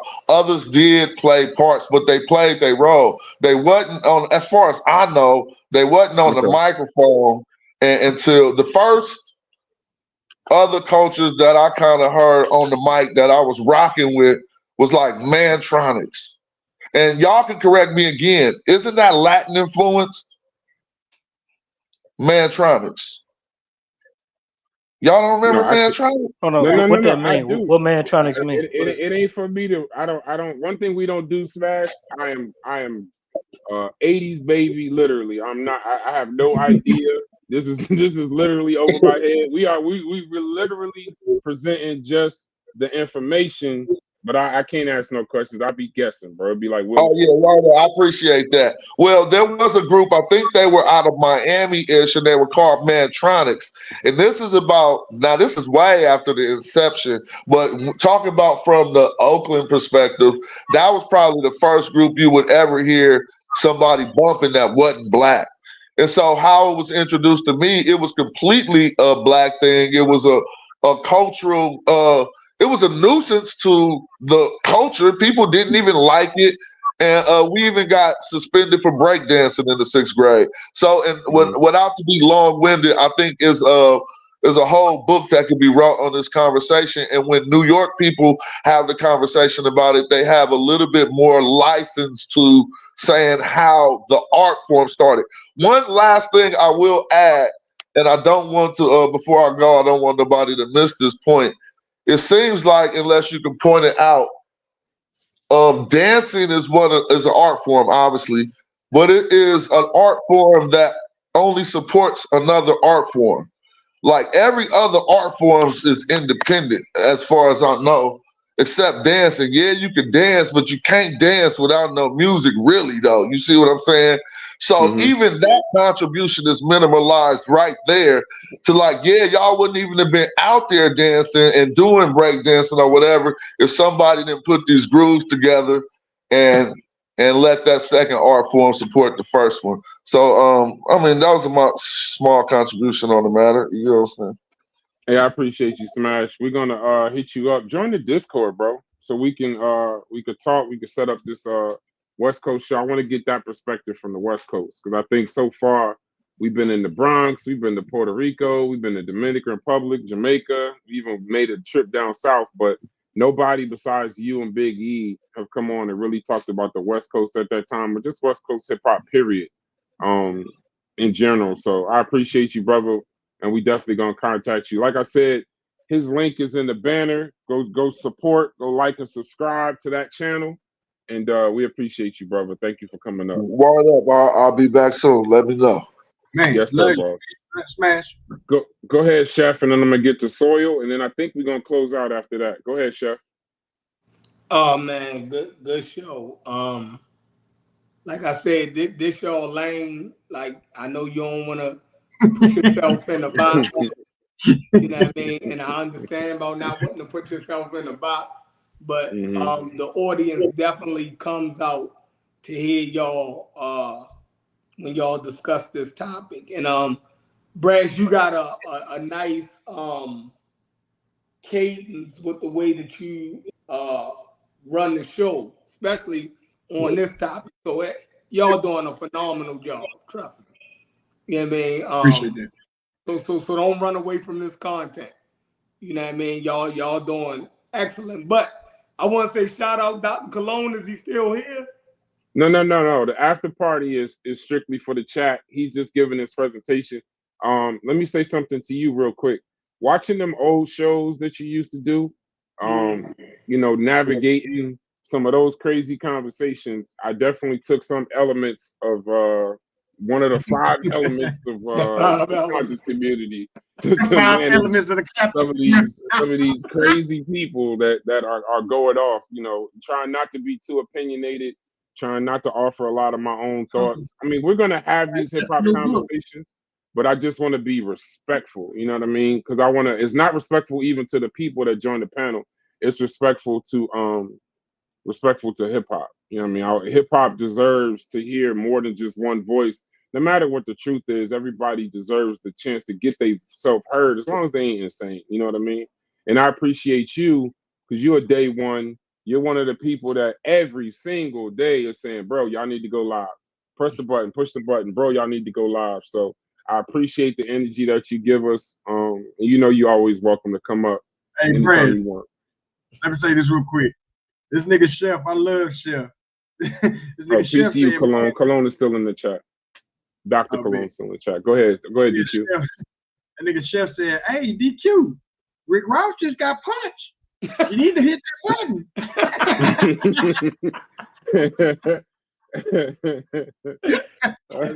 Yeah, he told me too. Yeah, he definitely told me too. Y'all don't see the messages I get from Chef. Chef is like, Chef, me and Chef has some real quick but very impactful conversations. Shout out to Dr. Colon, he's still in the chat. Just so y'all understand the format, the after party is for the chat. I really don't allow the chat to affect the person while they presenting. Now, that's what I want to say to you, Chef. I always thought in those conscious community videos that they should let the person just present all their information and then do an after party specifically for the chat. So for everything that they want to get off, let them get that off unadulterated, no back and forth chat. Let them speak as though they present and they get 90 seconds to present. So I kind of stole that from y'all and some of the stuff y'all did and kind of flipped it for Tribe Media. So trust me, your DNA is all through it. Pause. Yeah, flip it to make it better. You know what I mean? Yep. Everything can be upgraded. But no, listen, Dr. Colon, if Dr. Colon is still in the chat, man, you did an excellent job, right? And I can see exactly what he was saying, right? So it's hard to win me over. You know what I mean? So, but I could see what he was saying, especially about the beats, right? When he started talking about those early hip hop tracks, right? from the 70s, Rapper's Delight and all of that, you would hear that break in there when you would hear that Latin influence straight in there. You dig what I'm saying? So, I mean, listen, right there, just, you know what I mean? Like, but nobody was saying that they didn't contribute. You dig what I'm saying? So I think we fighting against him a little bit too hard. You know what I mean? He's just speaking that his culture or his people was present at the birth of hip hop. And at that point, you know, even Lord Jamal said that y'all was there at the birth of hip hop. Like he said, the doctor is there at the birth of, you know what I mean, a baby. I gotta ask you a question, man. Do you That Hold don't on, make Saul. I got you. I got that you. don't Right make him bro. that don't make them the parent. Just because you was there, the nurses is there. You dig what I'm saying? They assist in bringing the baby forth, right? But they're not the parents of the baby. So I think Lord Jamal made that perfect point, and I think Dr. Colon supports that. You dig what I'm saying? So we'll listen. We had enough stuff seemingly be taken away from us. So we should never return the favor and try to take credit away from another marginalized community. So I don't want to be a part of taking nothing away from another marginalized community that actually was present and helped us out in the creation of hip hop. Puerto Ricans are hip hop also. So I think he proved this point. I'm good. Yeah, I think you did a bang up job presenting this stance. Go ahead, Saul. I see you itching at the bit. The link is in the chat. I hate to close, but this is just an after party for the chat. I'm gonna be quick, my G. I'm gonna be quick. Go ahead, boss. Go ahead, G. I think we got a major problem with New York niggas and Cali niggas. Y'all kind of hold on. Summer Jam screen for that. Summer Jam screen. Talk your talk. Go ahead. Y'all kind of tender dick, man. You talking about you can what the fuck you respecting? So if he take your car and give it back to you and say he bought your car, he made your car, you supposed to feel good about what the fuck? I don't understand what you're talking about. Speak up a little bit, boss. Speak up. They can't really hear you. Speak up. I got you. I don't understand the brother point. What I was trying to say is this: I think Cali and New York, because y'all getting outnumbered, y'all getting comfortable, right? That dude ain't say nothing that made him seem like he was something from here or none of that shit. He basically told you that you don't have no culture, and he maintained his culture inside his own particular household, and you was just some street New York, whatever the fuck you trying to say you are. And you sitting up here talking about you respect him. You respect him trying to steal from us? I respect the right he has a perspective. And I respect the right you got a perspective. I'm literally here to present perspectives, not take a point. Hold on. Go ahead, this is the brother with the glasses. I'm talking about the one I was talking just a second ago. He's still up here? You talking about me? He's still up here with us? Talking about me? Yeah, I'm talking about the one in the middle that I was just talking before you let me on. Yeah. With the camera on. Okay, go ahead. Speak your piece. Yeah. You respect him for what? Respect. Dr. Colon. Oh, okay, Dr. yeah, Colon, okay. You're talking about you respecting Dr. Colon. Okay, yeah, go ahead. He presented a good argument, and let me stop you there. The argument he presented was that you wouldn't do nothing without him. Hold on. So if you ask him a question, you gotta let him respond to you. I mean, he already said it. I'm just confirming that's what he said. He had a good argument, right? Yes. And I'm trying to tell you that his argument was that you don't have no fucking culture without him. I didn't even speak to that part. That's something that you just asserted. I ain't never hear him say that. Okay, so what you think he's trying to say when that brother ain't never once say African Americans ain't had no culture. You just made that up. He said you ain't bring no culture from before you got there, didn't he? Bro, I don't know what you heard. I ain't hear that. Yeah, you're a little saucy. Look, anyway, look, this is what I'm saying, right? Our people in New York and Cali, right? They didn't got comfortable with these motherfucking Latinos. And y'all got to be careful, man. That's what I'm trying to tell y'all. If you sitting here and you looking at the country getting took over by these people, man, they trying to tell you that without you wouldn't exist. They made us. If it wasn't the white people and the Africans and some type of random ass Asian, that we wouldn't exist. Then who the fuck are you? Hold on. Y'all sitting here saying that Dr. Colon came on here and said that we don't have no culture. You said we ain't bringing no culture to New York. So what that mean to you? Let me ask you, old head, what that mean? I ain't hear him say that. I said answer the question. If he said we I ain't didn't bringing hear no him say culture, it. it don't matter. I'm telling you that's what he said. You gonna believe this nigga over I me? don't believe it. See, that's what I'm talking about. See, you know what? It's all good. Because I listened to So, the show. I got you, man. It's all good. All right. Anyway, All right. man. Y'all gotta protect yourself out Hold there, on. Did man. anybody else on the panel hear him say that we ain't had no culture? He didn't say that. Okay. I said bring no culture. So if you ain't bring no culture, what culture you got? I ain't He hear him ain't say say that that. either. You mixing up what he said. I said Cologne said You we got ain't bring some no like southern culture. you Hold on, got an idea of the wait. conversation that You know what, wasn't like Dave? represented Let today me in the ask a question argument. to somebody that's really from New York. The people that came to New York, what culture did they bring up there? I might be tripping. When you say the people that came to New York, right? I Our want to people. flesh this out. Our people. I'm talking about our Okay, so people. when you say black people that came to New York, you're I said saying our people. I that ain't talking about no black people. I got to be careful nowadays.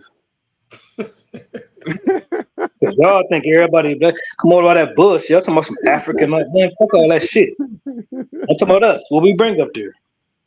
We got our first one, yo. No. I don't know, bro. I don't know. I'm saying, I what can't did I we say. know. bring up there? I wasn't born. I was born in the middle of the 80s, bro. I don't know what happened in 71, Me and you 72, both, G. 73. I'm asking your people. You up there, right? I mean, I'm in the mid, right? I'm from there and all the other shit, but I went back and forth. So I'm kind of Okay. confused. New York niggas kind of weird. They act like they ain't never go back home. So what the fuck did y'all bring up there? Oh, so you trying to say Southern culture? Is that where you going with this? Shit, where your people from? Are they from New York? I'm at incoherent, yo. No. I'm That's following where what he's we at. saying. I'm just trying to get to I'm fleshing out what he's saying. I I'm got saying some like, other info. I make You it go. Go easy, ahead. right? Your grandparents, right? Yeah, Your go ahead. grandparents. Right? Yeah, Okay. where they come from? South. All right, bet. So did they bring that Southern culture up there?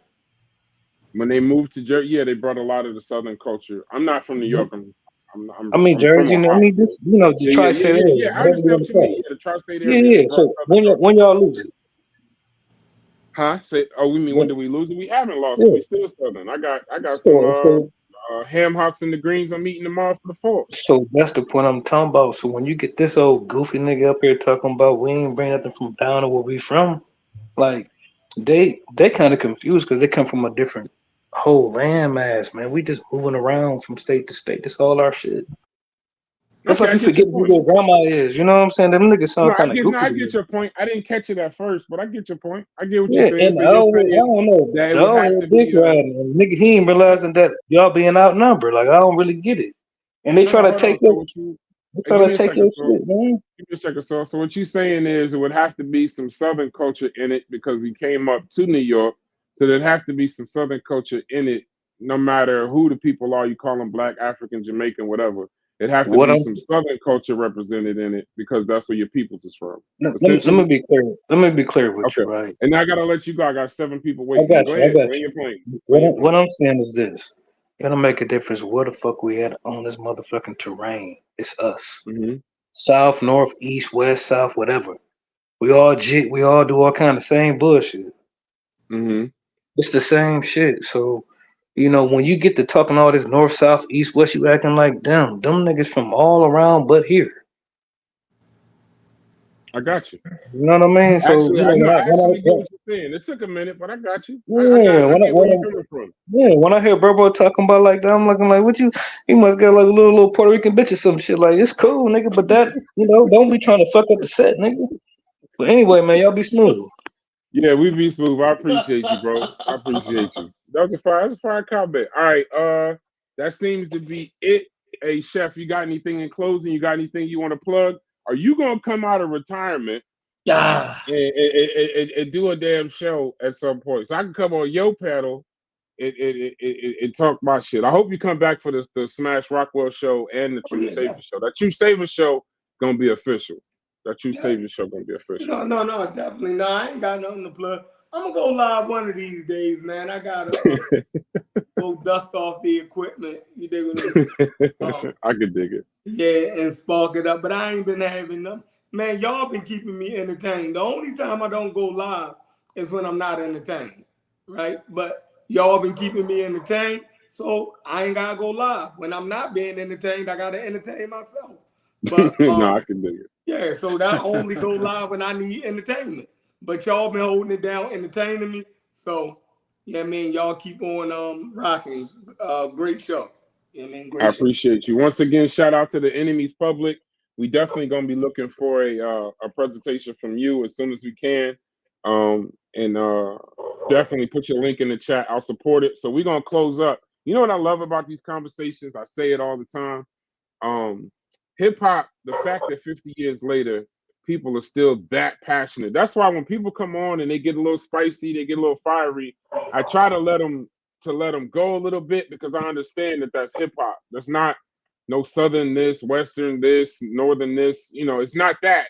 Is hip hop makes you be that passionate, bro. It brings it out of you. These views is not because we made some spicy title or a catchy cover. Don't miss the point. Hip hop is still alive and well. It's 120 plus people on a live the night before July 4th, just discussing the origins with a little bit of ad homs, a little bit of this. I don't mind none of that, because it's about hip hop. It's not about Dr. Colon. Matter of fact, shouts to Not Meezy. It's not about Not Meezy. Shouts to True Savior, Tariq Nasheed, FBA, ADOS. It ain't about that. The more we do these shows, I realize the fact that we should be appreciative and grateful that hip hop is still bringing passion, even though people think it's dead or that it's not rap or it's different culture, whatever you want to call it. It's still bringing the passion for this conversation. So that's what I love. That's what I love about the conversation. That's what I love. Respect to you too, Pepe. All right, we don't have anybody else. I hate to do this. We got to close on 100 people once again, but you know that's what I call one of them good problems. You know what I mean? Is when you got to close a live with 100 people still interested in going. In closing, It's a go little ahead. flex. Yeah, shouts to the mods. Yeah, that's a good damn flex. Shouts to all the mods. Be on the lookout for that Truth Savior presentation coming up. Be on the lookout. We trying to get Knock Meezy. Everybody keep asking for him. We trying our hardest, but that man's in the UK. It's not as easy. It's a time difference. But I'm still working on him. I was talking to him today. I'm doing my best, bro. Shouts to Dr. Colon for giving us a bomb presentation, giving us good content that we can put out to the masses. I'm gonna shout out my brothers, Try Media, Hits in the Logic, DQ, Cuban. You know, you're a little bit more than an affiliate, so I ain't gonna call you no affiliate. Shouts to Try Media, Hits, and DQ, Logic, Cuban. You in the building. I'm gonna let y'all close out, and then we're gonna go to the commercial. Yeah, it's universal, Killer B. I agree. It's universal. It's definitely it's universal. Shouts to you, Hulk. I appreciate you. Go ahead, Logic, speak your piece. Then I'm gonna go to Cuban. Then I'm gonna close out with DQ. Go ahead, Logic. Great show. Great show. I gotta remind everybody that's listening, that's still with us. First off, thank y'all. But if you remember way back when Dr. Colon opened up his whole argument, he clarified before he even started that he was referring to contributions and not creations. Right. So he was not attempting to say all of that, to take some definitive stance and actually say that Latinos or Puerto Ricans went as far as to create hip hop before Black people. He's talking about the creation of hip hop at best being a collaboration between Puerto Ricans and Black people, but certainly not a singular creation by just one people group, right? And I agree with that. That seems to make a lot of sense. If I'm not mistaken, that's what Smash came on and said too.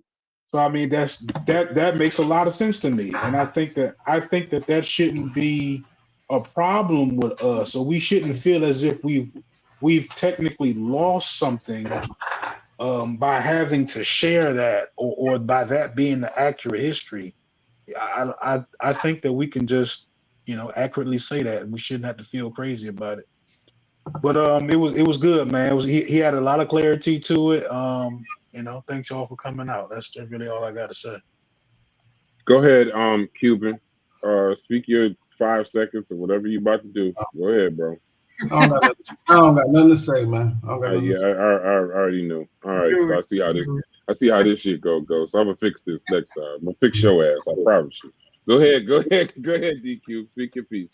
Man, this nigga Cuban, bro. Yeah, this nigga Cuban is ridiculous. Go ahead, bro. I'll give you something. No, hell no. Nah, you missed your chance. It's my turn, nigga.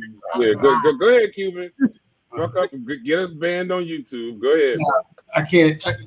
I don't know, man. I would strongly suggest people look. My niggas in the building. I knew I'd get his UK ass to come up here. Go ahead, Cuban. My G is here. Go ahead, Cuban. Political education, man. Political education, history answers a lot of things on this subject. So the subject, like I said before, the subject can happen, but it can't happen on certain grounds if the conversation is going to go somewhere. And I'm saying this towards, and I'll say it again, I'm saying this towards so-called Latinos, so-called African Americans. Got to keep it respectful. Has to be an honest conversation. Mm-hmm. And that's all I'm going to say. Before I get to you, DQ, I would be I was about to say, in these after parties, I know y'all be like, man, you was just freaking Republican for 5 hours, and then after parties is where you let your hair down, you have a cigar, maybe relax. We've been up here for 4 hours. I had a conversation with this brother, and I'm always introduce you this way, Knock Measy. Don't give a damn. You are a moment in time for Tri Media. You gave us a show that's now at over 5,000 views. We thought we was gonna get to 100 subscribers. We damn near 300 subscribers. I called you earlier just to get some idea, just for side credit. You don't know this. I'm a technological idiot. I don't know how to use WhatsApp, so I know I was trying my best, bro. But it just didn't work out. But I called you because I wanted to make sure that I want to make sure that Tri Media is showing respect to hip hop, even though, Hits knows a lot of the information, but, I don't want to come into this genre and just start kicking around and fuck your couch and all kind of shit like that. So Knock Measy in the building, you always welcome. I know you in the UK. I know the time difference is crazy. Go ahead, Knock Measy. You. Yeah. Salute. Now I'm actually in Holland. I'm not in the UK, but I'm 6 hours ahead. Okay. Yeah, I'm 6 hours ahead. Yeah, everybody's saying there was some straightening that need to happen, but I'm saying I hope it was everything turned out right. I hope the panel was respectful and cordial as it normally is. You know what I'm saying? I feel home when I'm here. You know what I'm saying? So it's good to be back home, and it is what it is. Like, Yeah, he gave a presentation. He about an hour and a half, very respectful, presented his information, and then this is what I was calling you for earlier, because I was trying to figure out a way to make sure I don't leave the chat out of the conversation and allow them to speak their piece, but keep it a smooth conversation. So the way we did it was we let Dr. Colon present his information. For about an hour and a half. It's the first in our presentation series. One day I'm gonna lock you up and get you to be on this presentation series because they begging for you. Truth Savior, he confirmed he's gonna be in the next presentation series. We got Smash Rockwell, Casual. He's gonna present some West Coast information on this series. And Knock Measy, I gotta get you up here, bro. They're begging for you. Even in the chat, I could tell you right now. We was about to close, right? I could tell you right now. For the last hour, they've been saying where you at. So I appreciate the fact that you come up here. You're always at home. I don't know if you got a chance to watch the show, but definitely, if you can, take some time and speak your piece on your thoughts on the origins of hip hop and where you stand. And once again, I can't thank you enough. You gave us a moment in time for Tri Media. I appreciate it, brother. And and shout out to all the people that rock with me. You know what I'm saying? I'm really here to right a lot of wrongs that brothers in New York have done. You know what I'm saying? Because when it comes to our culture, a lot of dudes from New York been wishy-washy. So we got to do some straightening. I could speak on to on the relationship between blacks and Puerto Ricans and all that, and shout out to them, but I don't come with this apologetic angle. Like a lot of our brothers, they be like, shout out to my Puerto Rican brothers, and I don't want to be offending nobody now. Like, no. When it comes to our culture and it comes to an attack on our culture and trying to separate from our culture, that's an attack. So once you attack me, I'm gonna attack him back, but we can have respectful dialogue. You know what I'm saying? If Dr. Colon said that they participated and didn't create, then that's cool. But don't say that, but then really try to overstate your participation, because then it's really trying to say like it's a 50-50 thing like Fat Joe. You know what I'm saying? We could get into all of that. I don't like my own shows because I'm not like an attention type of dude. I cook mostly on like history of black people, you know what I'm saying, in this country. And before we got to this country, that's what I cook on. I cook on colonialism topics. So if the Cuban brother ever wants to shoot one-on-one fade, then he and I could shoot that. We could shoot that all day. Okay, no problem. So let me just say this. Let me call a Cuban brother out for a debate on whatever he want to talk about, because he's talking that colonizer stuff, which to me is really just a way to avoid actually speaking on the topic. You know what I'm saying? A lot of people that I know say he was solid, so I'll take their word. But let's have that conversation. The hip hop and the Puerto Rican conversation. Even KRS-One. I got a video yet today that KRS-One got checked, I think in Texas. Now he changed his tune. Oh yeah, there was breaking and there was pop locking in California and this and that. Yeah, you know why that those elements are all over where we are? Because it's our culture. Seneca Village in the mid 1800s, Black Americans were already in New York. What did they bring? Their Southern culture. Don't eat with your fingers, with your elbows on the table. Say your grace before you eat your food. And we all went back down south and got that re-education. But now New York doesn't really have many FBAs. We all left. That's why the narrative has allowed to be taken out of control. Y'all can just do a quick Google search. Google freestyle music and just hit images. You're going to see majority Puerto Rican. Google hip hop and then hit images. You're going to see majority blacks. You can take the Puerto Rican out of hip hop and still have hip hop. That's a whole fact.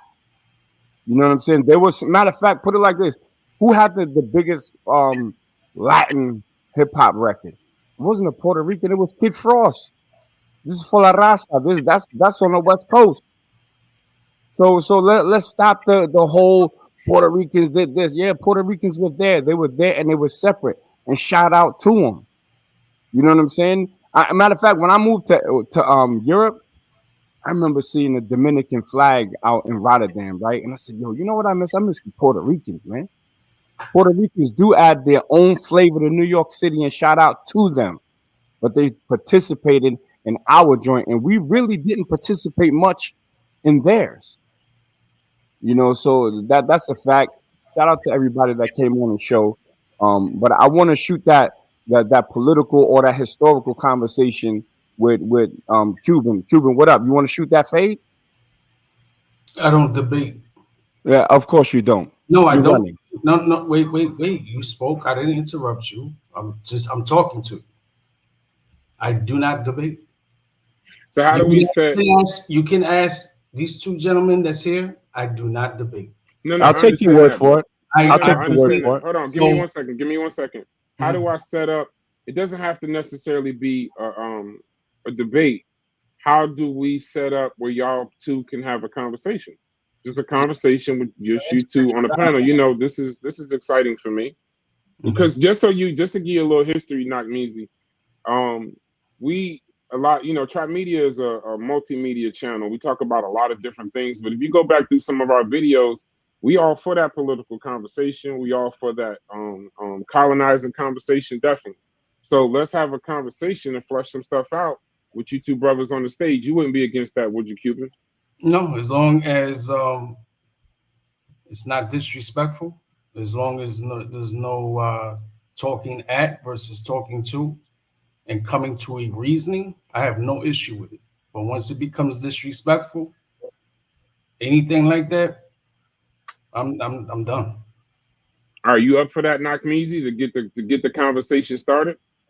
Oh, absolutely. Like I said, a couple of my brothers said, yo, the brother's solid.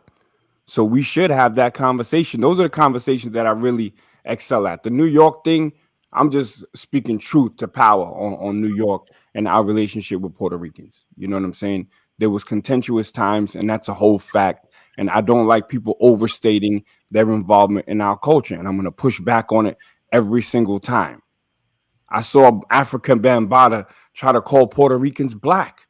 I don't really want to say that the Puerto Ricans, they're black like us. And no, they're not. Your mirror shows you who's black. Stop this whole, this all lives mattering of blackness. Puerto Ricans are not black, but you do have black Puerto Ricans who a lot of times jack that Latin side more than they do that black side. But that's a whole nother conversation. You know what I'm saying? But yeah, we could have that political or colonialist conversation. We might even agree. So I think it's good.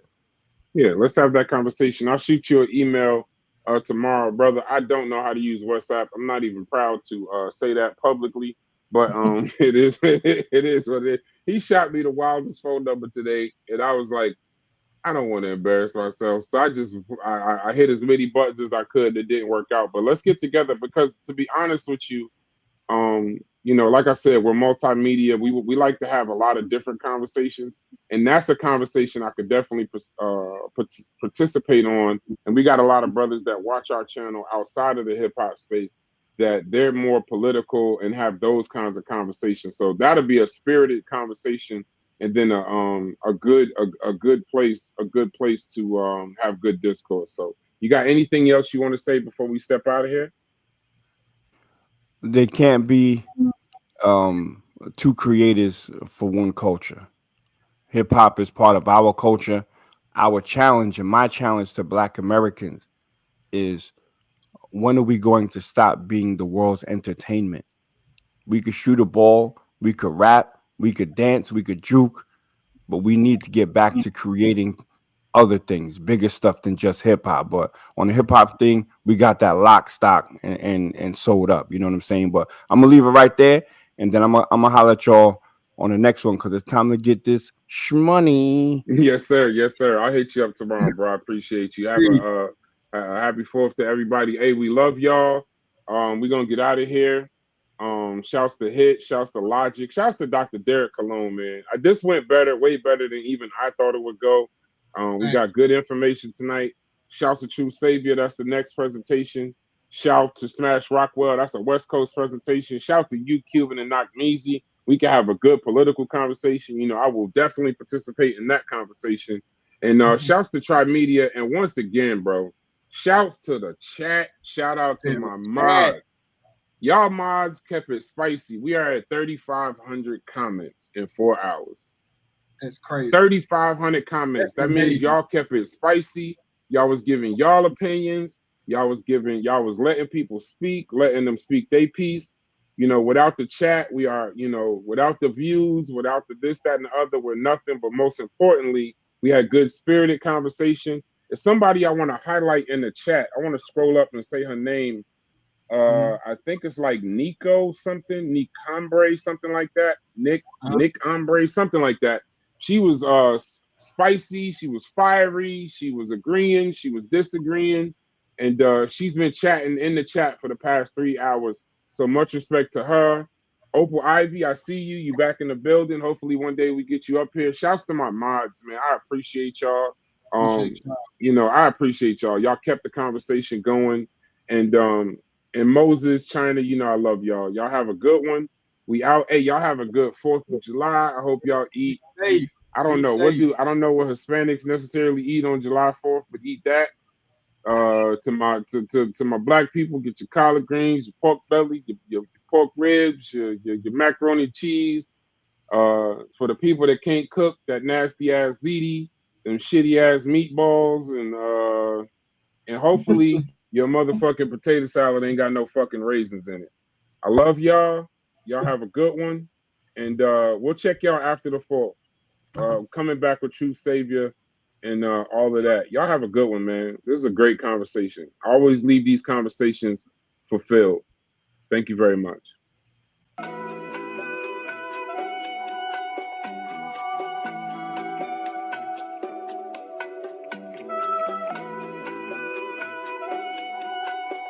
Yeah. DQ. Check. Have you ever had a dream in the daytime? Had the same dream since the playground. If you made it come true, cause you stay down. Nigga, have you ever really thought about the limelight? In the room full of stars when you shine bright. I'ma make the right move when the time right. Alright. Nigga, have you ever had a dream during the daytime? Had the same dream since the playground. If you made it come true, cause you stay down. Nigga, have you ever really thought about the limelight? In the room full of stars when you shine bright. I'ma make the right move when the time right. Calculated every step, so I can't stand a hater out here hating on. Niggas out here making moves. See a handout, the type of shit they waiting on. Check, look. Bad bitch snapping in the hammock in the Hamptons. Business fresh tie with the handkerchief napkin. Flex bubble wind reverse goose when I camping. Camel print tent getting pitched by the mansion. My Cali boys ready for expansion. And we gon' make it ready when this happens. Headed to the shop, about to spend a couple dollars. $1,000 spent, Gucci print on the collar. 10 on the windows, gripping grain like a koala. Wheat color leather looking like an empanada. Rims the size of Tyler's, nigga floating like an otter. Shout out West Texas, they see you my automata. You out.